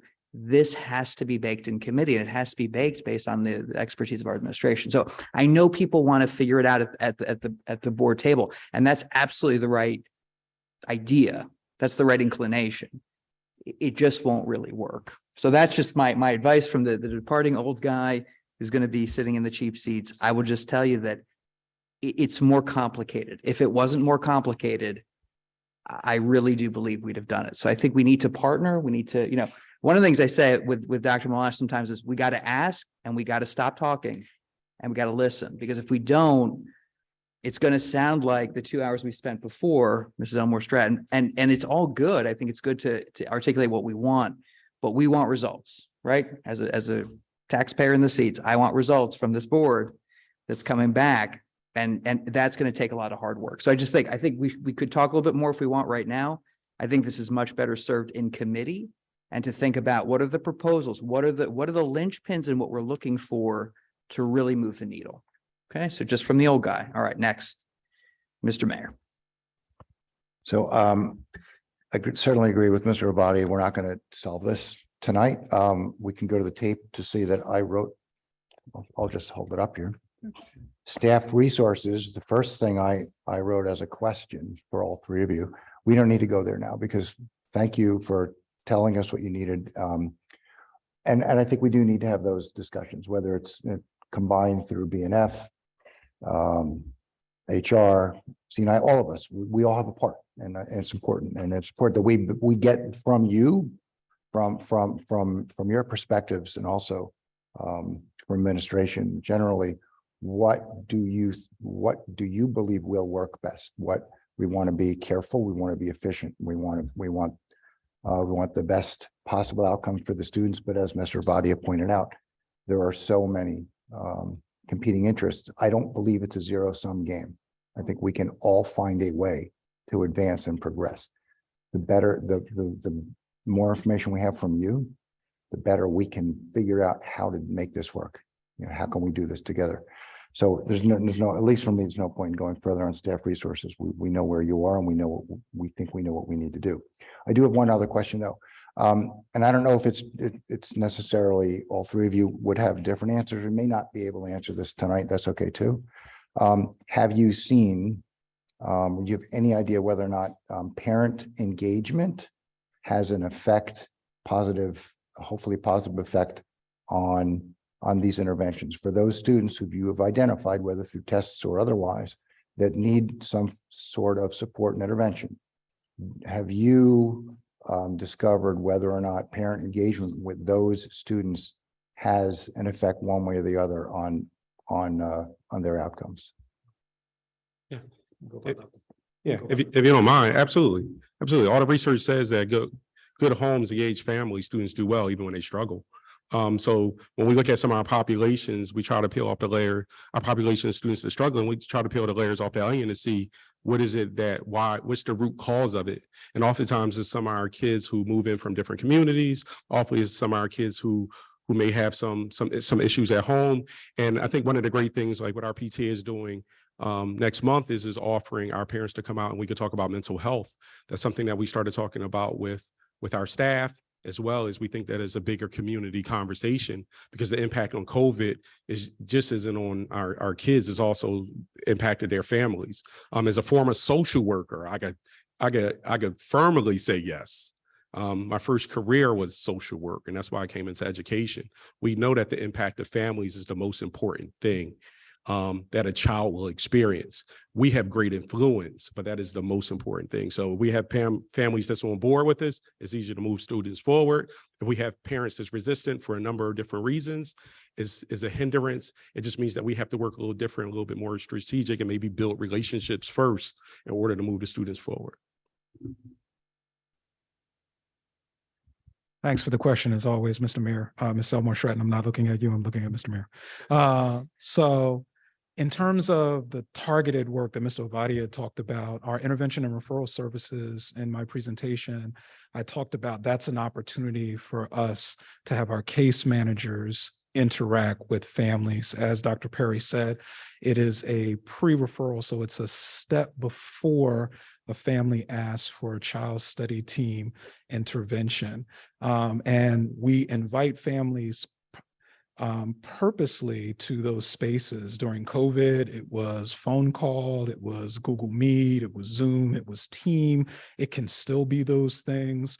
We sit down and go over roles and responsibilities that the school has and things that we invite the parents to partner with us. We follow up with them via communication through those 4 to 6 week plans, and then we reevaluate. We have to remember that a child's family is their first and foremost educator, and we have to empower them so that they're not just involved, but they're engaged. I thank you also for the question. So absolutely, at the high school level, there's a lot of choice in what courses you take and what level of courses you take and how you use your time, what you get involved in. And so many of our students are making great choices and are doing quite well. And for those students who are utilizing their time differently than maybe we would want them to, it's essential to have the partnership with the family to help to steer the students towards the areas that would best support their further growth. Absolutely. Thank you. Anybody else at that end? So I just wanted to make a couple of comments. First of all, thank you. It was very interesting, really helpful. I think, you all are very aware, we're very data driven. So we're very aligned in that way. And I think the piece that, I just want to amplify, this is work to happen in the new year, starting in our CNI committee, which is January 3rd. So we're right out of the gate. In a couple of weeks, we're going to be working on this stuff and asking, for, our experts, our educational experts, Dr. Malash, we've talked about that again and again. And if you look at our board goals, not our board goals, our district goals, which is a collaborative effort, underachievement, if you'll notice, we don't have any timelines. We don't have any very specific, we have very broad timelines in our indicators of success. And it's time we put some clear timelines in, some clear, shorter term goals and longer term goals. We have to start to work on that. And I think you will find there is a lot of support for how do we do better? What do we need to do better? What are the resources? We need a large plan. We need a clear plan that is based on best practices. And if we see that laid out, that will surely, I think, help along the way for support as we coordinate with other committees, with our budget, with HR. So that, and I just want to echo what Ms. Elmore Stratton said, her request, and kind of add to it a little bit with Dr. Malash. Perhaps in our Friday memo, we could get the listing of who are our staff that are doing these coaching positions, have a little better sense even of our organizationally, where we're at with those different positions. And I think to add to that, districts that we are seeing are more successful with some of these goals, with some of their, that are having really good success, even through COVID and kind of our moving into this post-COVID era with achievement, kind of aspirational, right, districts, so to speak. What are their makeups? How many coaches are they having? And we want to obviously always look at districts that are somewhat similar in our populations. I know it's hard because of our size, but I think we can I do believe there's a way to do that. So I think giving the board that information, that picture, is going to help us. So I think that's pretty much it. I can tell you on Friday, I can definitely tell you the number of coaches that we have and where they're located. An analysis and comparison with other districts will not be to the board on Friday. I'm sorry, I should have clarified, right? I think the organizational chart, easy ask, right? The other is larger. And this is a long game, right? Because we're not gonna, I love this, 10% improvement, right? I love that then in the elementary school that was in the presentation. I'm not sure how long it'll take to get there, but I think having just a clear, concrete number is great. A lot of the stuff is much more long-term. I think we have to be realistic about that. And I think this board is. I also think we can't wait for next fall's data, which was in the presentation, the NJSLA from this spring. We can't wait till next fall to find out where are we at? What kind of improvements are we making? How are we getting there? So those are the broken down pieces that we'll deal with in CNI. But yeah, you was about to take a week off. We want you to have the week off. We want everyone to have a week off. We want the week off. So yeah, we'll get that in time. But I believe that we can get there, and I believe that we have the people in place to take us there, and it's exciting. It's exciting to move in that direction. So thank you. And Ms. Stern, it definitely, as you mentioned, it translates into the ongoing discussions that, going through CNI, working with Dr. Morton, working with Dr. Mahan, working with Miss Mallory, the team at the schools, the principals who are working with the practitioners. I mean, they're the ones, on a daily basis that are doing it. They're doing this work. It's and the work certainly is not just starting. The work, they are so engaged in where it is. And I think it is incredibly valuable, and I'm appreciative to the gentleman, for being here this evening and representing their peers, because it does give a broader picture and an understanding, and again, an individual state test, whether it's the NJSLA scores or the NJG, GPA scores we talked about last time, a snapshot that's very difficult to make a comparison of, and does not truly reflect everything that goes on within a school district. So providing that information, as the gentleman did this evening, I think is incredibly valuable. But Dr. Mahan, Dr. Morton, the team, they're ready for the ongoing discussion, and to help guide that and to truly talk about what does it look like and what does it mean. We have some people that are excited to talk about the growth. We always want to focus on that growth. One of the hard pieces of doing comparative things from one year to the next is comparing different children, to one another. Ms. Sadwin, in her years in the district prior to her retirement, she really helped all of us, with her analytical skills to look at growth, and within a cohort, that growth of how did the same group of children do 1 year after the next, as opposed to how did the district do compared to the district from the year before. So I think that'll feed into the discussions. But yeah, it's great to have a board that is interested, a board that is intrigued, and a board that wants to be able to empower even in a more direct manner the practitioners who are working with our children, because all of it, as many of you have mentioned this evening, comes down to those individual children that are sitting in classrooms. We expect to get one experience in 8th grade and one experience in 10th grade, one experience in kindergarten. We're making sure they're getting everything out of it that they can. Okay. Everybody good? Okay. All right. Thank you, everyone. Thank you so much. Thank you. Thank you. Wow, this is wonderful. All right. We will understand if you don't stay, but thank you for staying with us this long. All right, next we're going to turn to Mrs. Sugars, who made us some money, Mrs. Sugars, tell us what you did.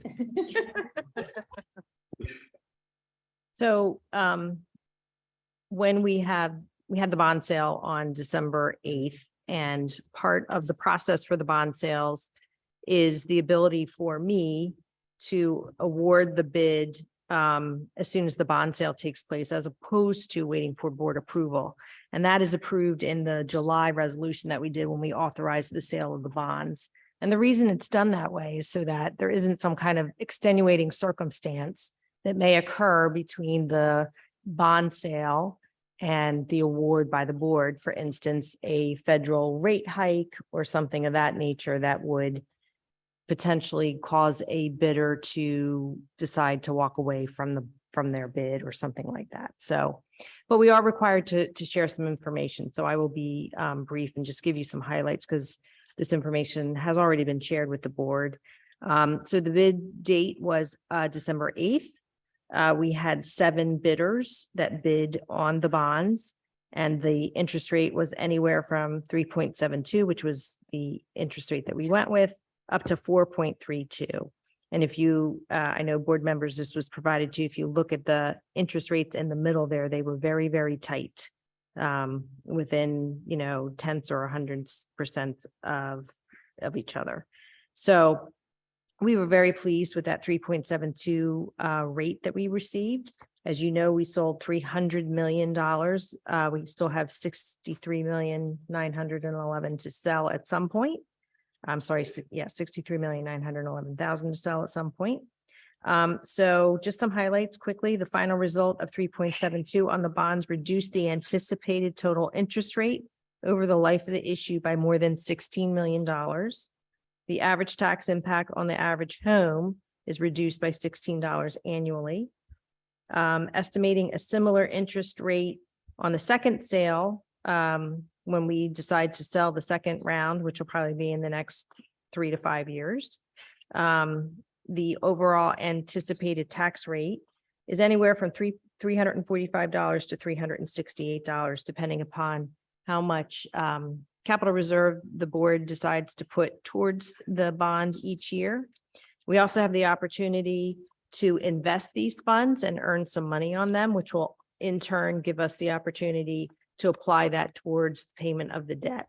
So we are all set up to receive our funding tomorrow, and we will move that funding immediately into our interest-bearing account. And so while we are all off next week, our money will be working for us. So that's very good news. So we were very pleased with these bid results, and we look forward to moving into the phase where we start spending the money. Are there any questions? I would just like to highlight, if I could, that over a year ago, I guess it was slightly less than a year ago, we believed we would be selling these bonds at 4%. There have been huge rate hikes since then. And despite that, we've now sold them. Our interest rate is 3.7207768. That's unbelievable. And I also think that speaks very highly for the confidence that the purchaser has in Cherry Hill Public Schools, because we wouldn't have gotten such a great rate if we didn't have a good rating and they didn't have such great confidence. So bravo to your team, you and your team, Mrs. Sugars, really, really great work. Yeah, there was for sure a lot of interest in this. As you can see, we had 7 bidders. We actually had 8 but only 7 that actually submitted. So yeah, we were very excited about that and very pleased with the results. Mrs. Dawn? Yeah, I just want to add, and thank you to Mrs. Sugar for getting the money to work. Well, when we are going to have a Christmas break or holiday break, get the money working. Thank you. Yes, echo my thanks. Now, as Mr. Sugars noted, 63 million still has to be sold. So we don't have a final figure for the average homeowner, but so far the news is overwhelmingly positive. So well done. All right. Well, you would think I was at second public comment, but you would be wrong. We go next to correspondence. Any correspondence that board members would like to share? Ms. Winters? Thanks. I attended the superintendent's reception for the artists from A. Russell Knight Elementary School. It was an awesome night, even though it was pouring rain outside. The kids and their families came and they were super excited to tell us about their artwork that they created, which is now being displayed in the superintendent's office. And yeah, it was just a great night. They really brightened my day. It was a miserable day outside, but you can't be sad when you're watching elementary schoolers be excited about their art. So thanks for letting me come. Okay, Ms. Stern. So I had a few. I'll start with, I got a chance to attend Canterville Ghost, which I was initially told by my spouse that was going to be a more serious show than Joseph, and I maybe should have gone to something more bright and exciting like Joseph, but actually Canterville Ghost was awesome. As usual, I was a third wheel to the Ovadias. But it was nice to sit with Ben and Tamari. It was a great show. It was quite entertaining, and it was on December 9th. It was at East, and I was really glad I went. I'm not much of a theater person, but I truly enjoyed it. I also got a chance to attend the West Winter Concert Extravaganza, which had a lot of amazing performances, singers and musicians. So great to continue to see the amazing music program that is at our district. They started with Carmina Burana, which just made me so excited. I can't even tell you. It was fantastic. It was very well done. So very impressed. And then I got a chance to attend the 22-minute mental health task force meeting this morning, which was very short, but great. Some exciting pieces to report from that. The Camden County Ed Services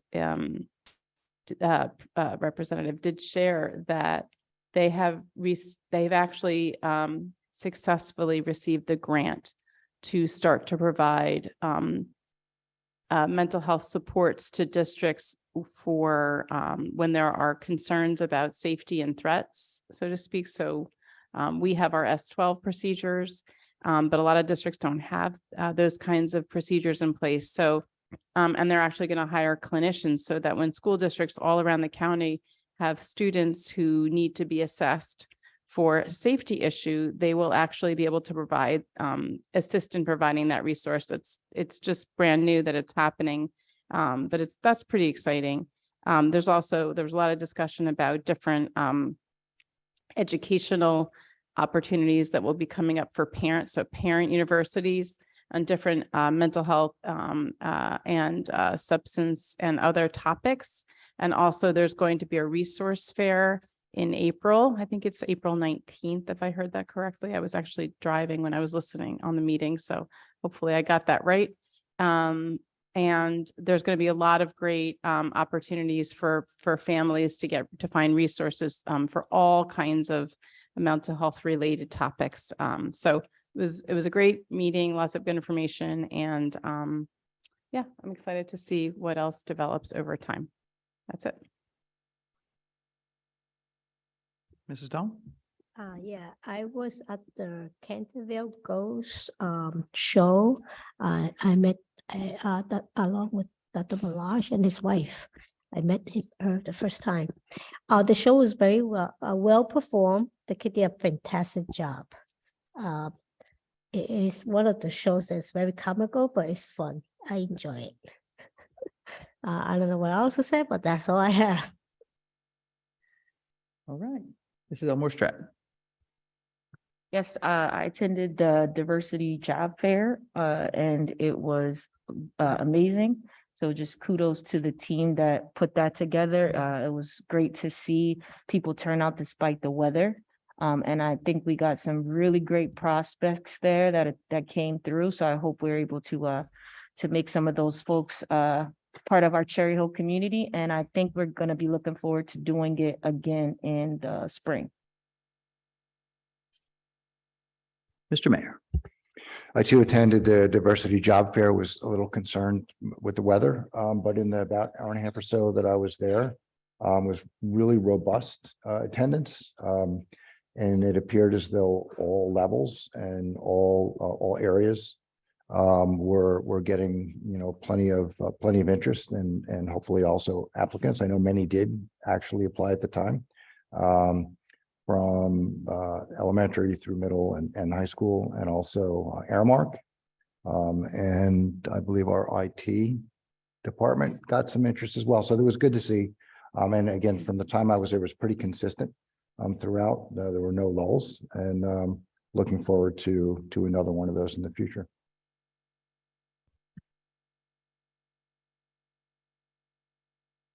Okay, turning to myself. Yes, the Canterville Ghost was wonderful.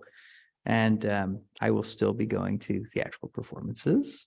Yeah, it just never disappoints. Any of the shows I've seen at any of the levels. Yeah, just really great kids doing great stuff. So it was, I had no familiarity with it, but the students made me a believer. So Canterville Ghost, interesting end. I don't want to do a spoiler alert in case it ever returns. But yeah, Mr. and I were there for opening night, December 9th. December 13th, I got to check out CHEA's Winter Wonderland at Payne. It was a very darling display. Me and my youngest really enjoyed. We kind of drove through, but it was really, really beautiful.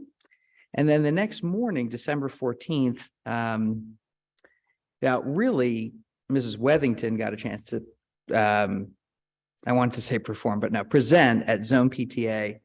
Did a really nice job. Dr. Malash was there. Mr. and I were there kind of in a supportive role, but we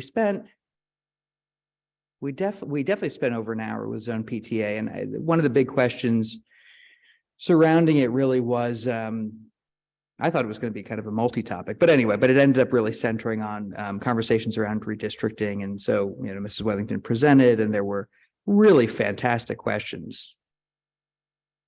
It seems like 30 would be too much, but it may have been 30 questions, and they were answered very well. So it was a really good time to engage with Zone PTA that's, so engaged on a variety of issues, but it's certainly an hour and a half or so well spent.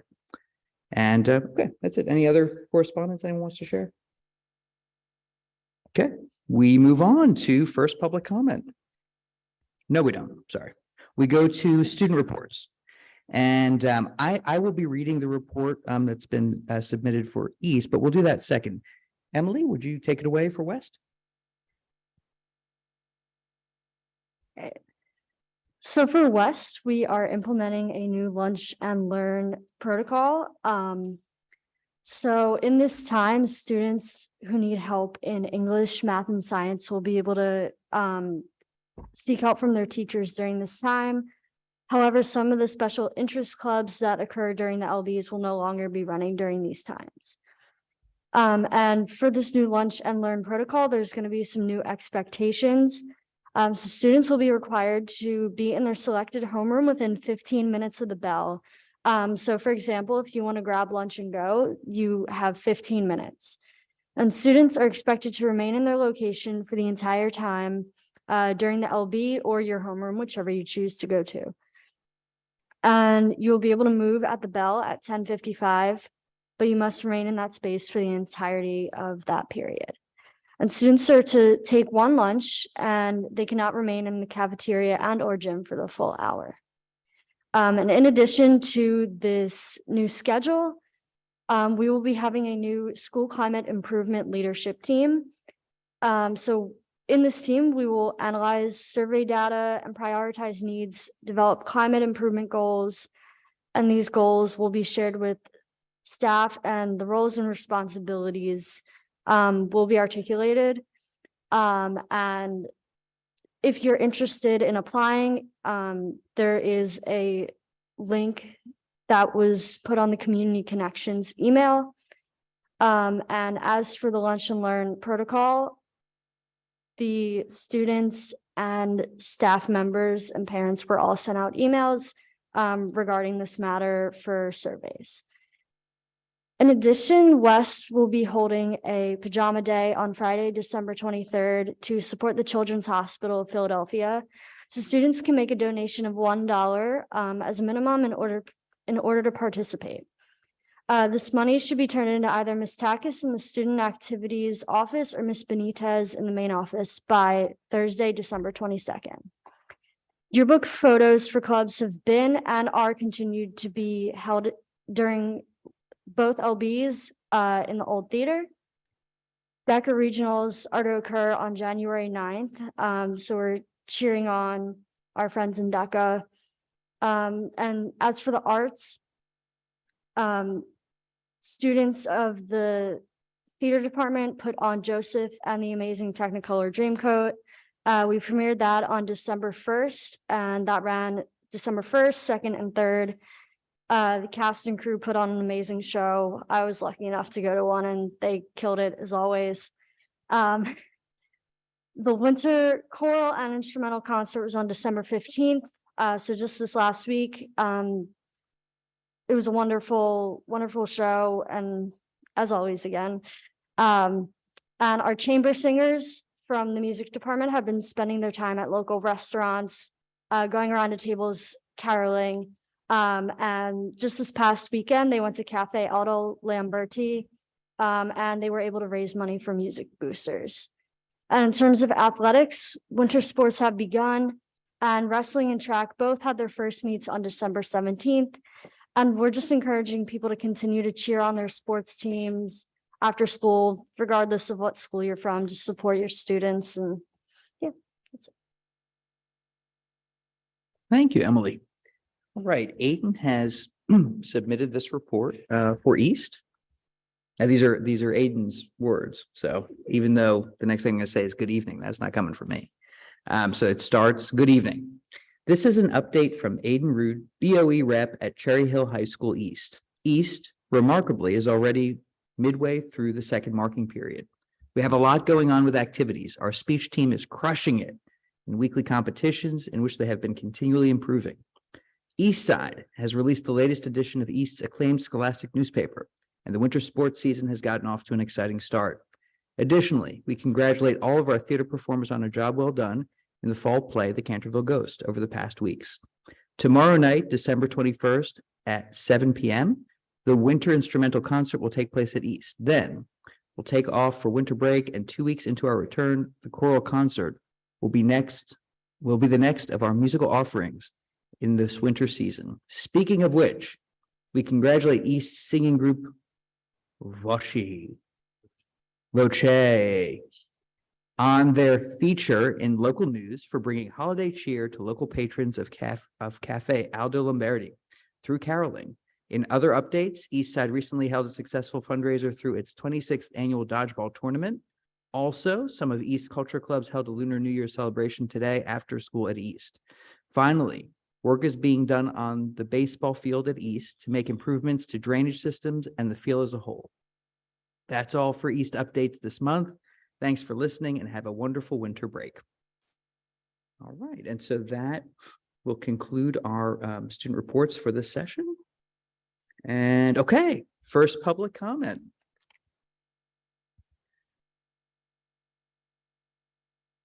No. Even though I think everyone knows, I will still read it. There will be 2 opportunities for public comment this evening. The first public comment session is for board action agenda items only, unless you're a student. 3 minutes. Name and municipality to start. We're going to start in the room by tradition, unless you're a student. Again, please indicate that. Cherry Hill is a community that values education, and educational topics often bring out a passionate response. The Cherry Hill Board of Education supports a school climate in which our diversity is a source of strength and all are included. Respect is foundational in how we treat you, how we treat each other, and how we support our administration and staff in their essential work. Please join us in practicing the utmost respect for all. And I'll turn to the room. And I'll turn online. No, I'll turn into the room. That's fine. Yeah. Ms. Einhorn, welcome. That's sore. Ann Einhorn, Cherry Hill, New Jersey. So first, 14.6, I would sincerely like to thank Patient First for making playground equipment available, particularly basketball nets at Kingston. Those, whatever they are so bad that even Charlie Brown walks right by them and doesn't look up. So I sincerely appreciate that. And I know the kids will. Also, 15.2, the potential resignation of Nancy Adrian come next July of 2022. I started to think about that today. And I realized that Nancy has gone through 5 superintendents. And these may ring a bell for some of us who were dinosaurs in the room. Dr. Sherman, Dr. Brennan, Dr. Campbell, Dr. Rushi, and currently Dr. Malash. But I will say this, that when I was a board member, Nancy Adrian taught me everything there was to know about human relations, about human resources, about negotiations, which I never would ever do again. All right, but she was a gem, and I know that this district will miss her. I know that she has been for years recruiting outside of our town for all and any diverse individuals who would be willing to come and teach in our school district. And I know that she'll continue to do that. She's going down to North Carolina many years ago just to start recruitment. So it's not like she has not done her job. So I congratulate you, Nancy. It's well-deserved, and I shall miss seeing you. Thank you. On the line, we have Meredith Levin. Hello, Meredith Levin, Cherry Hill, New Jersey. I was, of course, Cherry Hill, New Jersey. I was listening to this presentation and I heard the asks of the principals. Meredith, Yes. for public comment 1, it's only board action agenda items, so stuff that we'll be voting on this evening. So presentations like sorry. that, you're certainly welcome to make this comment, but it has to be in public comment too. Oh, so wait till later. Yes, if you would. Sorry. No, you're good. You're good. It happens every meeting, actually. All right, so we will wait for that comment. All right, Dr. Yaris, you'll go next then. Yoni Yaris, Cherry Hill. I'm going to go ditto on what Ann said for 15.2.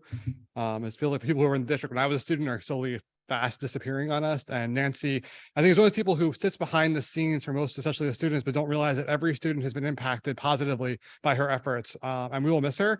I think she's very much irreplaceable. And I don't feel like a dinosaur. I've been through one more superintendent than she has. But she will definitely miss. Also want to comment on 15.7 and just acknowledge that Miss Olin leaving Kilmer is a loss for all of us. And I'm very excited for the Woodcrest community. We've had the privilege of having Miss Olin also at what was Barkley at the time, and then moving over to Kilmer. And just, you can't understate the value of having an incredible school nurse like she is, especially in the last 2 years, where I think we've really seen just how important having a healthcare professional like that in each of the buildings. And she's one of the best. And she will leave a very large office to be filled. And we are excited for whoever is coming, who is also on the agenda for Kilmer, but just really a heartfelt appreciation to her and all she's done for my kids at Kilmer these last couple of years. Thanks.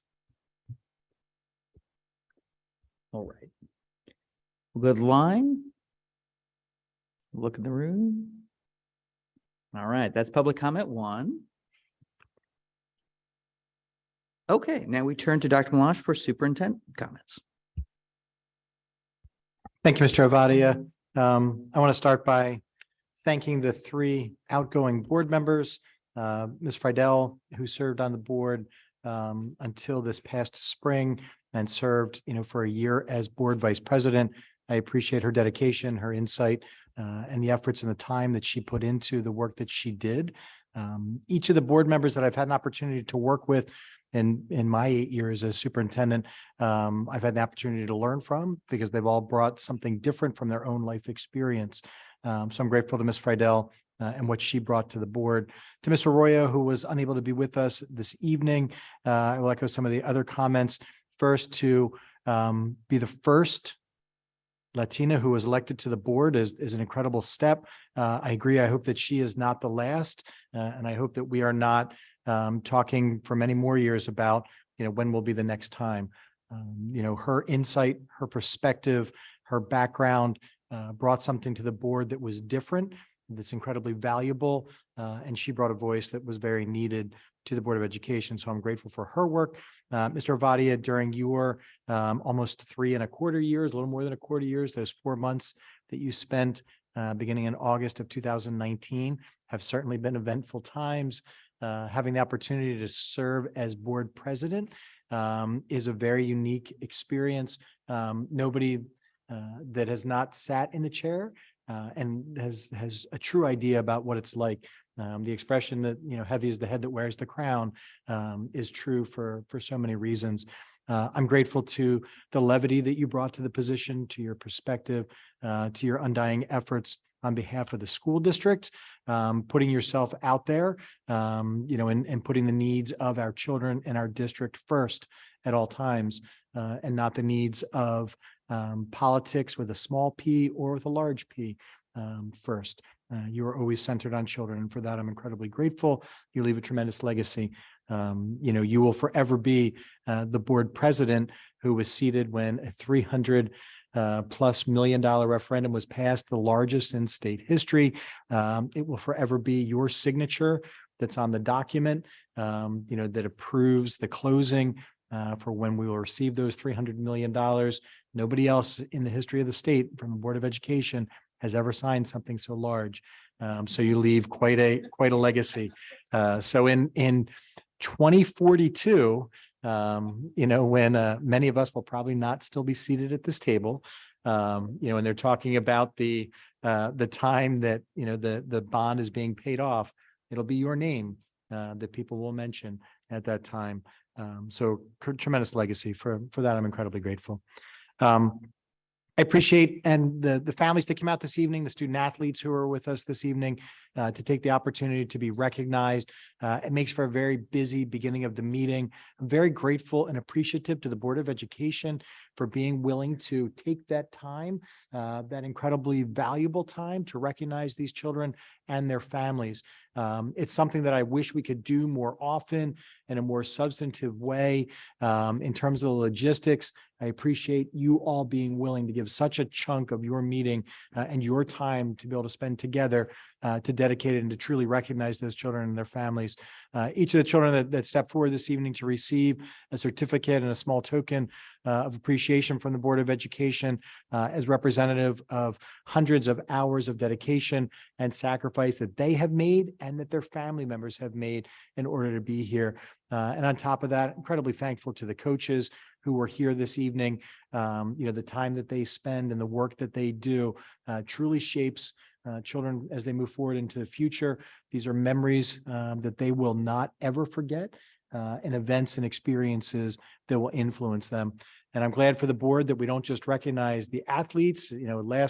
Previous board meeting, we recognized academic achievement. I'm excited in January, we'll be recognizing our marching bands from both high school for their work, but to take the opportunity to truly recognize all of the different important things for which our children are involved. So again, thank you to the board for doing that. Also, thank you to everyone that came out to the diversity job fair. Many of our board members had an opportunity to be out there and to welcome the candidates that came forward. There were about 70 people that attended that evening, which we saw as a success coming in from the community and from the community large and extended. The work that went into it was done by many people who put their hands on it.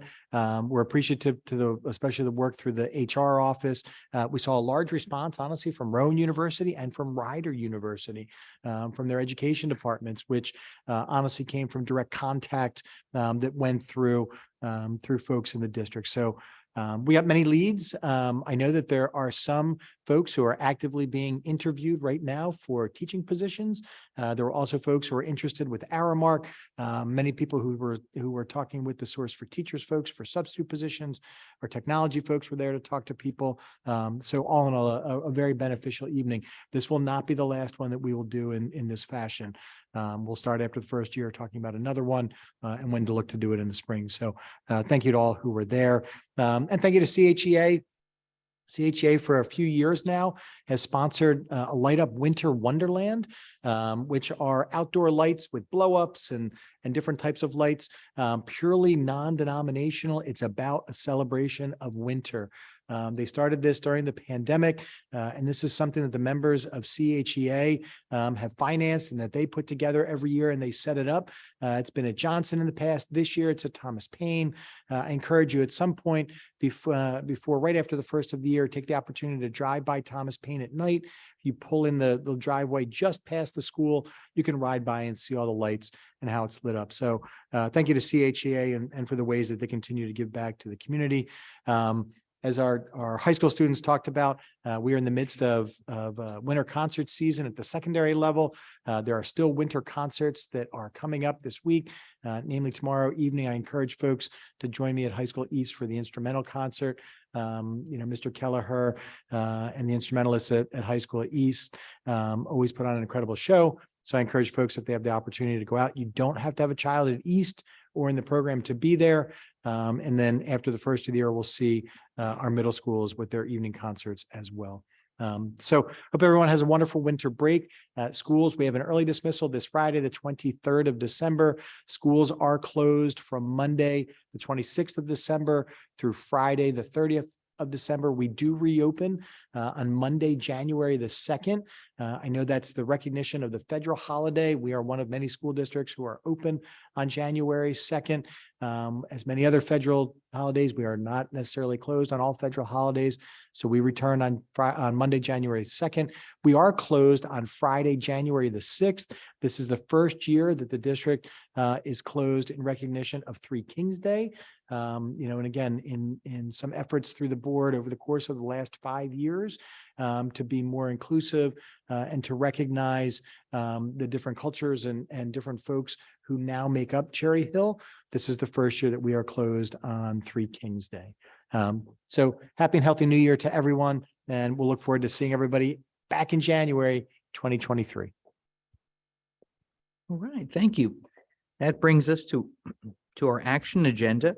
Mrs. Winters, would you please move curriculum and instruction? Sure. The superintendent recommends, and I move the following. 13.1, approval of attendance at conference and workshops for the 22-23 school year. 13.2, approval of out-of-district student placement for the 22-23 school year. 13.3, approval of services contract with NJ Commission for the Blind and Visually Impaired for the 22-23 school year. 13.4, approval of professional service agreements for the 22-23 school year. And 13.5, a resolution approving a professional services agreement between the Cherry Hill Board of Education and Insight Health, Inc. to provide medical and behavioral services. Is there a second? Ms. Fleischer is the second. Are there any questions? Ms. Sugars, can you call the vote? Okay, board members, the online voting is open. You may cast your votes.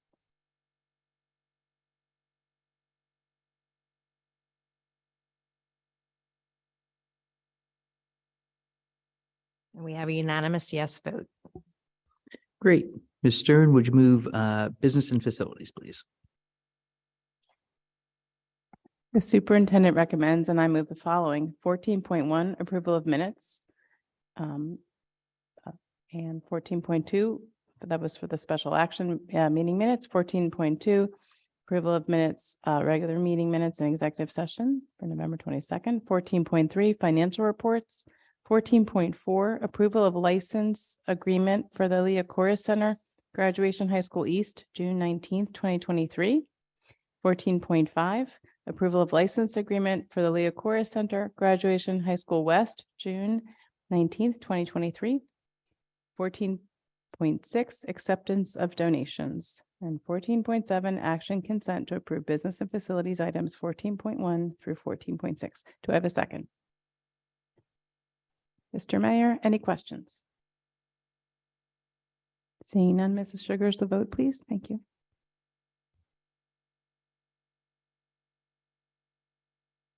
Okay, the voting is open. Board members, you may cast your votes.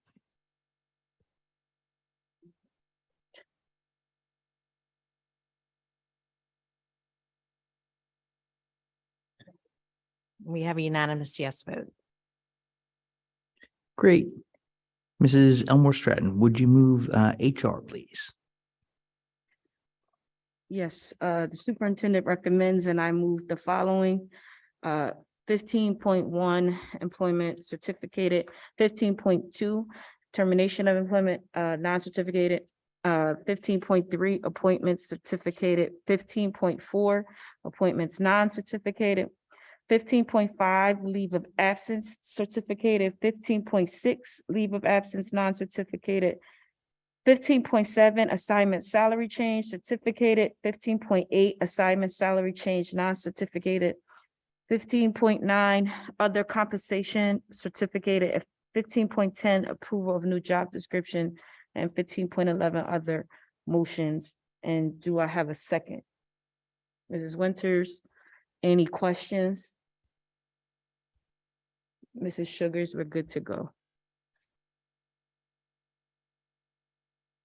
And can I add then that Mr. Avadia, I'm also very sad about 15.2 as well, as it's already been said, so. We have opened up the online voting. Board members, you may cast your votes.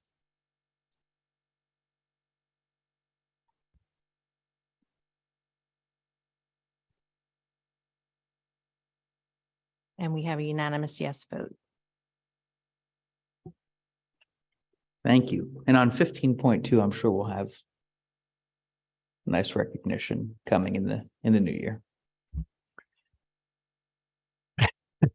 So 15.2, we do recognize that Ms. Adrian will be retiring at the end of June. We will absolutely be having a discussion about what that looks like moving forward. Wonderful. Okay, so P&L is next. Mrs. Fleischer, would you move policy and legislation, please? Thank you. The superintendent recommends and I move the following. 16.1, the approval of harassment, intimidation, bullying, investigation decisions. 16.2, the approval of harassment, intimidation, bullying, investigation, hearing decisions. 16.3, second reading of policies. P2415.5, Title I, School Parent and Family Engagement. P2425, Emergency Virtual or Remote Instruction Program. P5512, Harassment, Intimidation, or Bullying. Do I have a second? This is Elmer Stratton. Any questions? Seeing none, Mrs. Sugars, can you open the voting? Thank you. The online voting is open. If there are any abstentions or no votes, please let me know.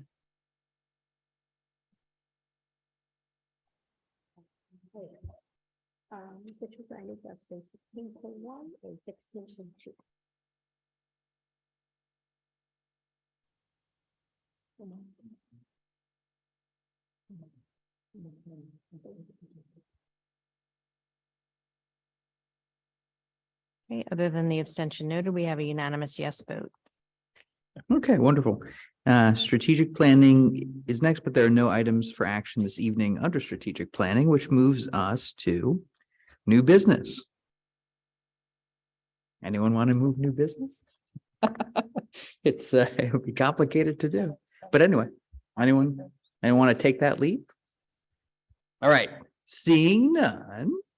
Lame duck. Old business. Would anyone like to venture into the waters of old business? Mrs. Fleischer. Thank you, Okay, Mr. Ravadia. I just wanted to have a brief follow-up to Mrs. Wethington's presentation on December 6th and our discussions concerning the elementary and middle school redistricting. I just wanted everyone to know that the next steps in the process will begin in January during our P&L committee meetings. And we're really looking forward to in-depth discussion, policy overviews, and possible creative ideas on these issues. So thank you, Mr. Ravadia. thank you. Would anyone like to comment on this old business? Okay, Mr. Mayor.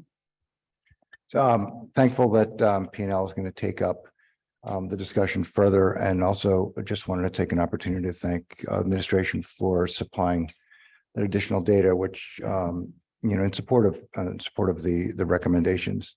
I look forward to robust discussion, and I know that through P&L in partnership with administration will continue to move forward also with diversity and equity in mind, even though the numbers when the data came out didn't necessarily support what we thought. I thought we could maybe do as a tool, using redistricting as a tool towards that. Wasn't what we had anticipated. That's okay. It doesn't mean that I think through P&L and CNI will ever lose focus, lose sight of the importance of diversity and equity inclusion in the schools. I certainly look forward to continuing that discussion and know that it will be robust and professionally handled. So thank you. Thank you. Anyone else? Or any other old business while we're at it? No? Okay, second. Okay. So this brings us to second public comment. Okay. Now what's changed in second public comment is that you can comment on any matter. You still have 3 minutes. We still do want you to start with your name and municipality, and we still by tradition start in the room. And please do join us in practicing the utmost respect for all. Okay. Well, the tradition is the room. All right. Return customer, floor is yours. Dr. Yoni, still Cherry Hill. I want to start with just a major appreciation to Mr. Vadia. You and I have gotten to know each other during the first not so successful bond. And since then, our friendship has only grown, and our advocacy and our conversations. I look forward to having non-board conversations with you moving forward. But from the bottom of my heart, just thank you. You are the epitome of a public servant. You have done blood, sweat, tears, you name it, in the last, I'll go 4 years. It definitely feels longer than that. Having spoken to some of your predecessors, that we are grateful. My children will still be in the district come 2040. So we will definitely see the experience of what you brought forward long since everyone else in this room, probably. So just from my heart, just thank you so much. I was thanking to Rosie and Kim on that. Want to double check on P&L. Just it's going to be a long meeting potentially, and public comment has not existed. There is a lot of public fervor around the elementary school redistricting, and a lot of comment that's come up that people are frustrated and want to see it actually happen and disagree with the direction of the board at the last meeting. So if there's a way to make that a more inclusive process, knowing that it is a long night for all of you, with it being reorg and then for our committee meetings following that. So I do respect that and honor that.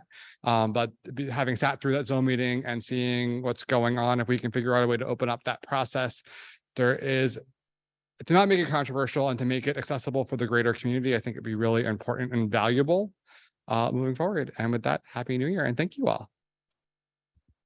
Thank you. All right, we go to Janet Hung on the line. You are next.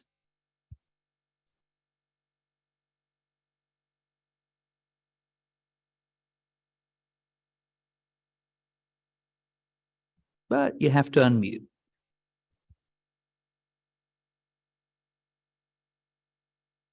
Sorry, I thought I did. Janet Hung, Cherry Hill, as we come to the end of 2022, I'd like to take a moment to express my thanks to the many unsung heroes of our school district whose support is much appreciated. Thank you to Linda King and the Transportation Department, the small but mighty department of 4 individuals who manage nearly 700 daily bus routes. I know the bus driver shortage and the endless construction and traffic days create unforeseen challenges, and I appreciate your efforts to support our community. Thank you to Melissa Conklin and all the SAC staff for keeping our students safe and busy. I love the creative and charitable activities the SAC students partake in. Thank you to Mark Plavinsky and the technology team for all the technology support for our students, teachers, and staff. I truly appreciate your support of the live streaming of the Board of Ed meetings and the Zone PTA Candidates Forum, as it allows our community to virtually participate in these very important meetings. Thank you to Ted Bridges and the Aramark staff for your support, for your help in preparing and serving healthy meals to our students.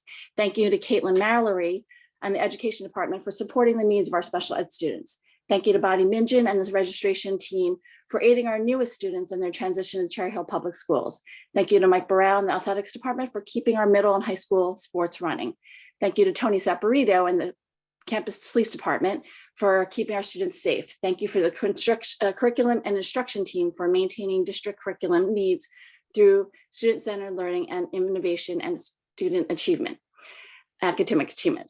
Thank you to our Public Information Officer and Department of One, Barbara Wilson, for keeping our school community informed. Thank you to Nancy Adrian and the HR Department, Facilities, Print Shop, Purchasing, and the various business departments. While these departments do not interact with the community, they are an integral part of our daily operations of the school district. Thank you to the Board of Education members, district administrators, principals, teachers, nurses, support, and janitorial staff for your commitment to our children throughout the year. Thank you to Rosie Arroyo and Kim Friedel for your service, leadership, and dedication to our school community for the last 3 years. I look forward to your continued advocacy for our families. And finally, to Ben Avadia for your 4 years of service, leadership as board president, and guiding the community through a successful bond and referendum. I admire your dedication to the students and families of our community as a past PTA president, a parent advocate, board member, and board president. Your stewardship at every level has been much appreciated. I look forward to your continued engagement with the community and possibly as a member of one of our PTA exec boards, just saying. Wishing everyone a happy and healthy winter break and new year. Thank you. All right, Ms. Yaris, you are next. Alana Yaris, Cherry Hill. Ben, I just wanted to thank you for your service to the Board of Education and all that you've done for the district. The youngest Yaris student is now enrolled and started at the Cherry Hill Public Schools, and his first day was yesterday. And I must say, I've never had a 3-year-old ride a bus. And Linda King and her department does a great job. The bus driver is awesome, and the aide on the bus is awesome. And even though he can't tell me about his day, I know what's going on because the teachers have been so receptive at Malberg, and I have had plenty of peer models at that school, and I always get to hear about their day, and now I get to see it from a different side coming in the middle of the year. And he got his first haircut on Monday. And so I didn't recognize him when they took him out of the car seat on the bus to hand him to me. And I thought they were giving me the wrong kid. So I'm glad they checked my license to make sure that I was picking up the right kid, because I thought I was taking the wrong kid off the bus. Okay, thank you. Thank you. And we're going to go to the line with Lori Neary.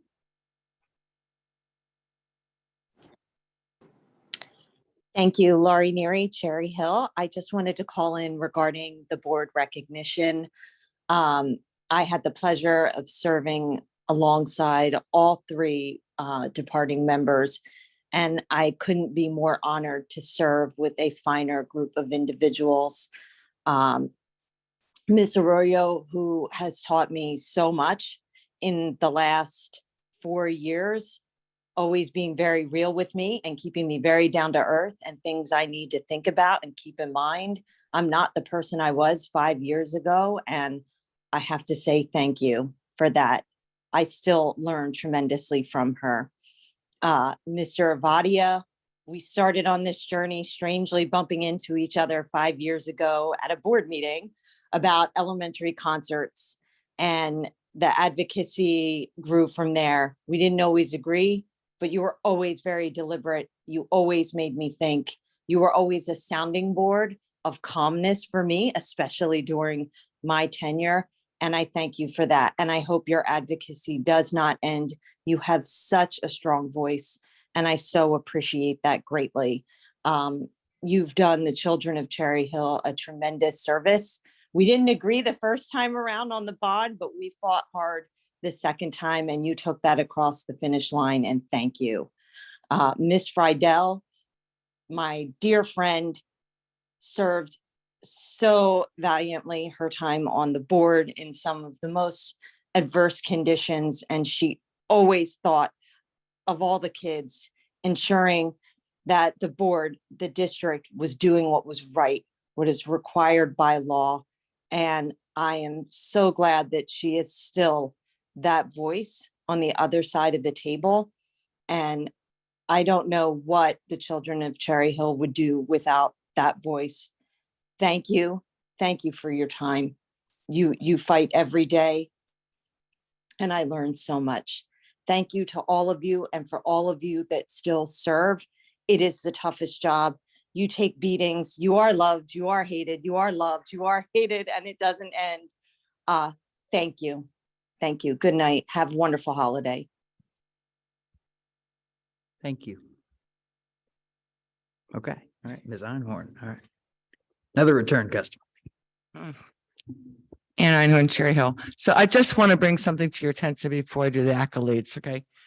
There's an energy savings improvement program by the New Jersey Board of Public Utilities. And though I know you're reorganizing in January, Ms. Stern, I'd like to hand you this. I think it's something that BNF, Ms. Sugars, and particularly Mr. Garrison need to look into as you move forward with bond work.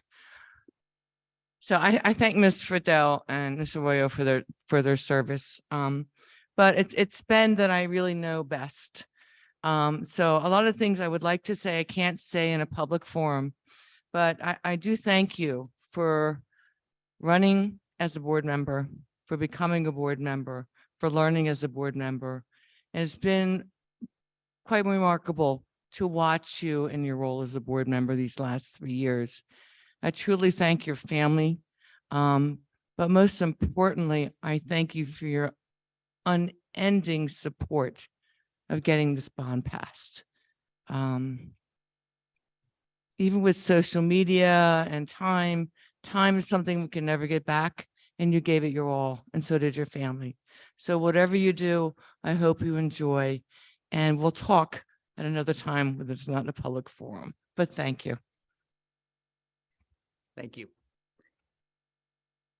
Okay, on the line, we have Carolina Bevan next. Hi, Carolina Bevan, Cherry Hill.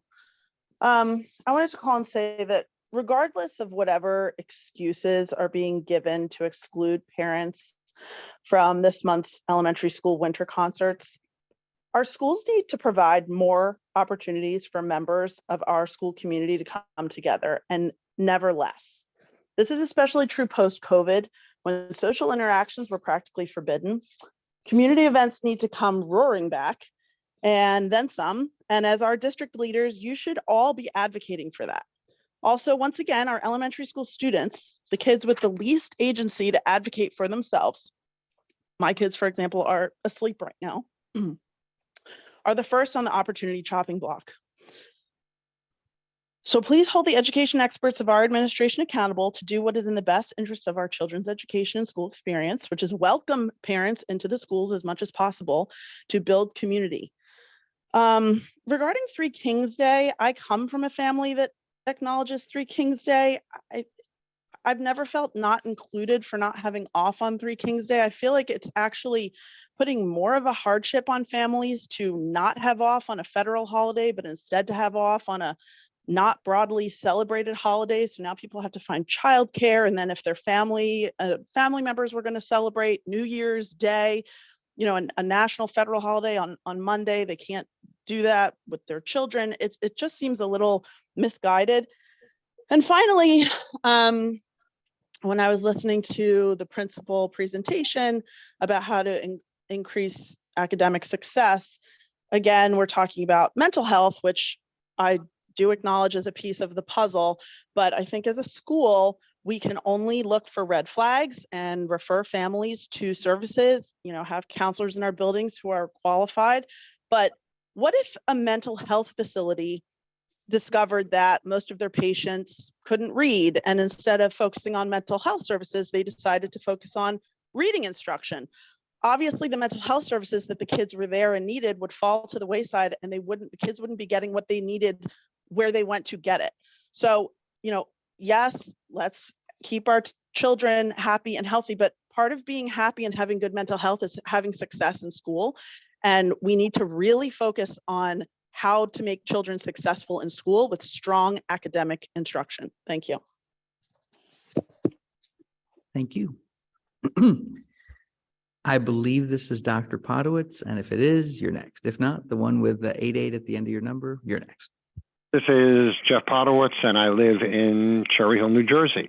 Our community recently passed a referendum authorizing the sale of up to $363 million worth of bonds by our school district. In the next few days, $300 million of these bonds will be sold, with principal and interest and estimated to be $414,125,000 total. That is a debt our community's property taxpayers are responsible for. Please remember, we have been cheated by the state by over $240 million in funding since SFRA's school funding formula began in 2008-2009. See Education Law Center and other references I gave previously.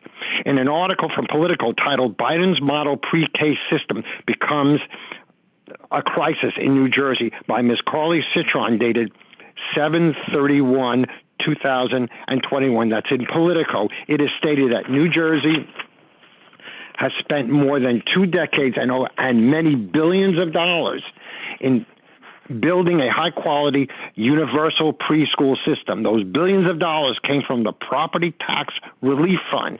This is funded by our state income tax dollars. I feel that it is great to have this, but there is nothing free about these preschools. Now the state and Governor Murphy decided to shift the burden of funding 2 years of preschool expansion on expenses onto our local property taxes. Since our district is applying for a, quote, grant, Read New Jersey Strategic Plan for Preschool Expansion Phase 1. The Foundation, October 2022. You can find that online. Cost shifting to Cherry Hill. The range of students allowed per class in state of New Jersey high-quality preschools is 12 to 15 students, with at least one paraprofessional and 1 teacher per classroom. Busing and other services will need to be provided at a cost to our school district. Last school board meeting, the number of classrooms that will be necessary in Cherry Hill was estimated to be 116. That means an additional 1,400 to 1,700 students. For comparison, Camden City School District received approximately $31 million this year, in addition to their regular aid from the state. That's approximately $31,000 per student based on 1,000 students. For Cherry Hill, at between 1,400 and 1,700 students, we would need between $43 million and $54 million additional dollars per year from the state to fund 116 classrooms with state-defined high-quality preschools. What exactly does our state desire from our community? Again, please read New Jersey Strategic Plan for Preschool. Thank you. Thank you. Thank you, Dr. Podowitz. Thank you. Okay. Now, okay. I think it's Dr. Pendergast. It is you next. Hi, can you hear me okay? Yes. All right. I'm Dr. Laura Pendergast, Cherry Hill. I'm also the chair of Cherry Hill Citizens for Excellence in Education. And I am calling for a few reasons. First and foremost, I want to deeply thank the outgoing board members for their service. Benevadia, our kids are going to have safe school buildings that will support their health because of your work. And we're so appreciative. I'm so appreciative. And also to Kim and Rosie, both of you have been such amazing advocates for the kids in our district. I've served on meetings with some of you in various capacities for CPs, and I've definitely heard your advocacy at board meetings. You're both very much appreciated. So thank you to all three of you for your amazing service to our community. And the next thing that I wanted to bring up is I understand that the district decided not to pursue elementary school redistricting at this time, but that creative solutions are still being generated and there's still discussion. And what I would like to urge in that regard is that decision to delay redistricting doesn't solve the problem of overcrowding. Overcrowding in some of our elementary schools is still a significant problem, and I just want to make sure that special education students are not disparately impacted in terms of having to move or go farther from their home schools, because we felt it would be too disruptive to move general education peers. I think that kind of thinking is really problematic. I recently learned, so my homeschool is ARC, and I recently learned that last year ARC didn't accept incoming kindergartners into their LLD program, their self-contained program. And and part of that was due to overcrowding. ARC has had their self-contained classes in the library. So I think that someone's paying the price for the choice not to redistrict or not to rezone. And I think that we need to be as thoughtful and mindful about our special ed students as we are about our general education students. I've also been looking at the maps, and I've noticed a huge proportion of special education offerings are in East Side schools. There's some West Side schools that don't have special education. And so I think that we really need to be mindful that all kids should be in their community schools. And that really needs to be a priority when we're thinking about rezoning. Thank you so much. And thanks for all of the work that you're doing. Thank you. What happened? Oh, here we are. Meredith, you have stood the test of time and the floor is yours. Thank you.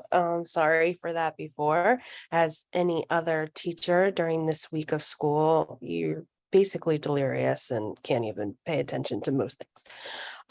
I just wanted to touch base, and I feel it very important. I appreciate Mrs. Elmore Stratton pushing her feelings on the star players not doing all the work for everybody and getting burnt out. Going back to the principal's asks in the beginning of the meeting, they asked for more coaches, they asked for more professionals in that aspect. And all I'm going to say is, as an educator myself and one of the co-facilitators of the Cherry Hill CPAC and a lifelong Cherry Hiller with 2 kids in the school, I have to say that education is a team sport, and we kind of get away from that. As of recently, after COVID, everybody's kind of doing their own thing. And unfortunately, our district, because of the funding over the years, how we lost all that funding, we lost coaches. And I've worked in a couple of school districts around here and can tell you that we are at a huge deficit in terms of coaches per school ratio. We can definitely use more coaches in the math realm. I don't know how many inclusion coaches we have in the special ed realm, but I can tell you as a teacher, it is a lot easier to go ask a coach how to do something and be it's a lot easier to ask a peer for help than it is a supervisor, because you're always a little scared that, and I'm sure all our supervisors are wonderful and they would never do this, but you're always a little scared that you're showing your weaknesses to your boss. So coaches are amazing and they only make the classroom better. So please, when you are discussing that, it should really be a priority for our school district. And that is all. Thank you. Next is Christy Cohen. On the line, yes, the floor is yours. Hello, Christy Cohen, Cherry Hill. Just wanted to thank Mr. Avadia for your leadership and support, the critical work that all of the board members did to support the passing of this bond. I know it was, a labor of love for so many people, but it's just going to have such a huge impact on our community. I just can't thank you all enough for that. Just want to echo some comments from earlier today. I know there's definitely some parent concerns about the elementary schools and winter concerts. And I think there's certainly a feeling, I don't know what the rationale is for not allowing parents to attend winter concerts at the elementary level, but I think in this age of needing parent engagement and really wanting to provide those opportunities, I would definitely ask the district to reconsider that. I think, middle schools and high schools are encouraging parent attendance at these events. And I know when my kids were in elementary school, it was a really important and special time for me to be able to support my children as they were beginning these, phases of instrumentals and music and things. So definitely would encourage the district to just, revisit that and look at, what is the rationale for that and see if that can be changed. Thank you all so very much and happy holidays. Thank you. Okay. Wonderful. Well, that will close public comment number 2. And we will go back to Dr. Malash to address anything you would like in the second version of superintendent comments. Thank you, Mr. Avadia. There have been some questions recently about the concerts and the elementary concert situation. The elementary concerts, the 12 elementary schools went to a consistent approach with musical concerts. I want to say it's probably been 5 years, Dr. Mahan, does that sound right? About 5 years ago. There was a transition. Not all the schools did the same thing. And at the time there were some big discussions that went on involving the elementary music teachers, some parents, some small groups of parents from the outside. Mr. Ravati, as you recall, you were before you were on the board, it was one of the things that you and I engaged in discussion about with some other folks. And the determination at that time was made that the winter concerts at the elementary level would be done in school for the students in the school, and the spring concerts would be done in the evening and invite parents to come in. And there were many reasons that went into that, and primarily focusing on the developmental abilities of the students, the amount of time that they have with rehearsal and practice, what we were asking 4th and 5th graders to do. So at that point, early in the school year, with the amount of time that they had with their music teachers, that has not changed. I know that schools have provided Zoom opportunities through with the winter concerts through beginning with COVID, which has expanded some of that opportunity.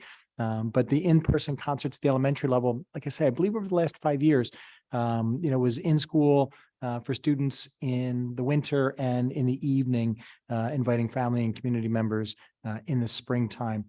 So that has not changed with COVID or post-COVID.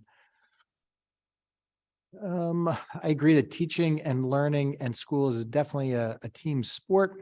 There are definitely special ed students in all of our elementary schools. There are different types of special classes that are located at different elementary schools and different types of programs. For instance, not all of our elementary schools have a co-teaching model, which is a full inclusion model. Not all of our elementary schools have special classes or a special self-contained class. Some schools have a combination of different types of classes. That's something that Mrs. Wethington and Miss Mallory and their teams spend a lot of time looking at. In any of the discussions about where children will attend school, there's a very strong discussion about what the impact will be on children who have IEPs and what it looks like programmatically for where those classes will be located. That's at the outset of each of the discussions, and that's contained and involved within each of the discussions. I know that there are kindergartners who are in the LLD program at Russell Knight currently. There may have been new children who came in with the beginning of the year or after the beginning of the year who were not able to attend at that school, if that was their home school, based on enrollment, or if the program was full, as happens when we have class caps at the elementary level across the district. But again, that will continue to be discussed about where classes are located and where children attend.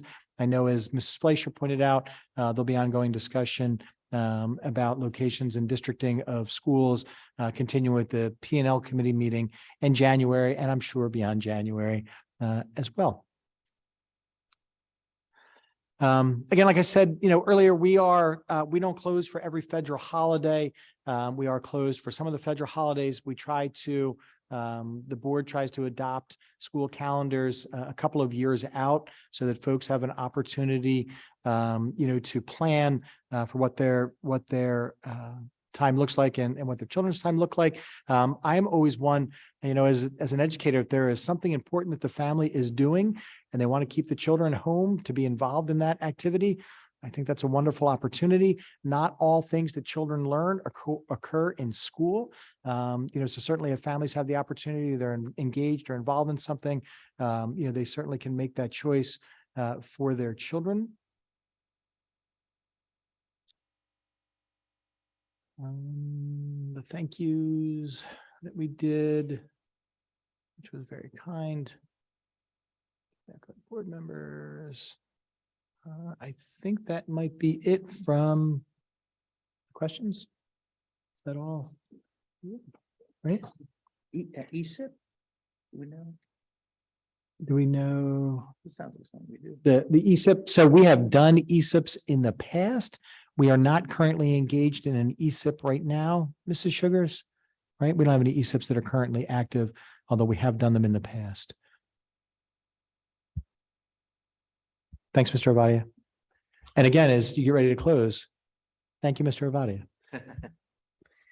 Thank you. All right. So on behalf of the Board of Education, in my final moments involved, happy holidays, happy New Year. Have a wonderful time with family and friends. We wish you some joy and relaxation. You deserve it, and have a wonderful time out there. We will be back as Board of Education on the 3rd of January. We will start, what is it, 5 o'clock reorganization. It will be, get your popcorn ready. It will be fun. And then it will be a cascade of 4 of the meetings. This gets advertised, so you don't have to take my word for it. But we will see you all institutionally anyway in the new year. All right. Take care. Have a good day. I will make a motion to adjourn the meeting. Do I have a second? Okay. Ms. Stern, all in favor, say aye. Aye.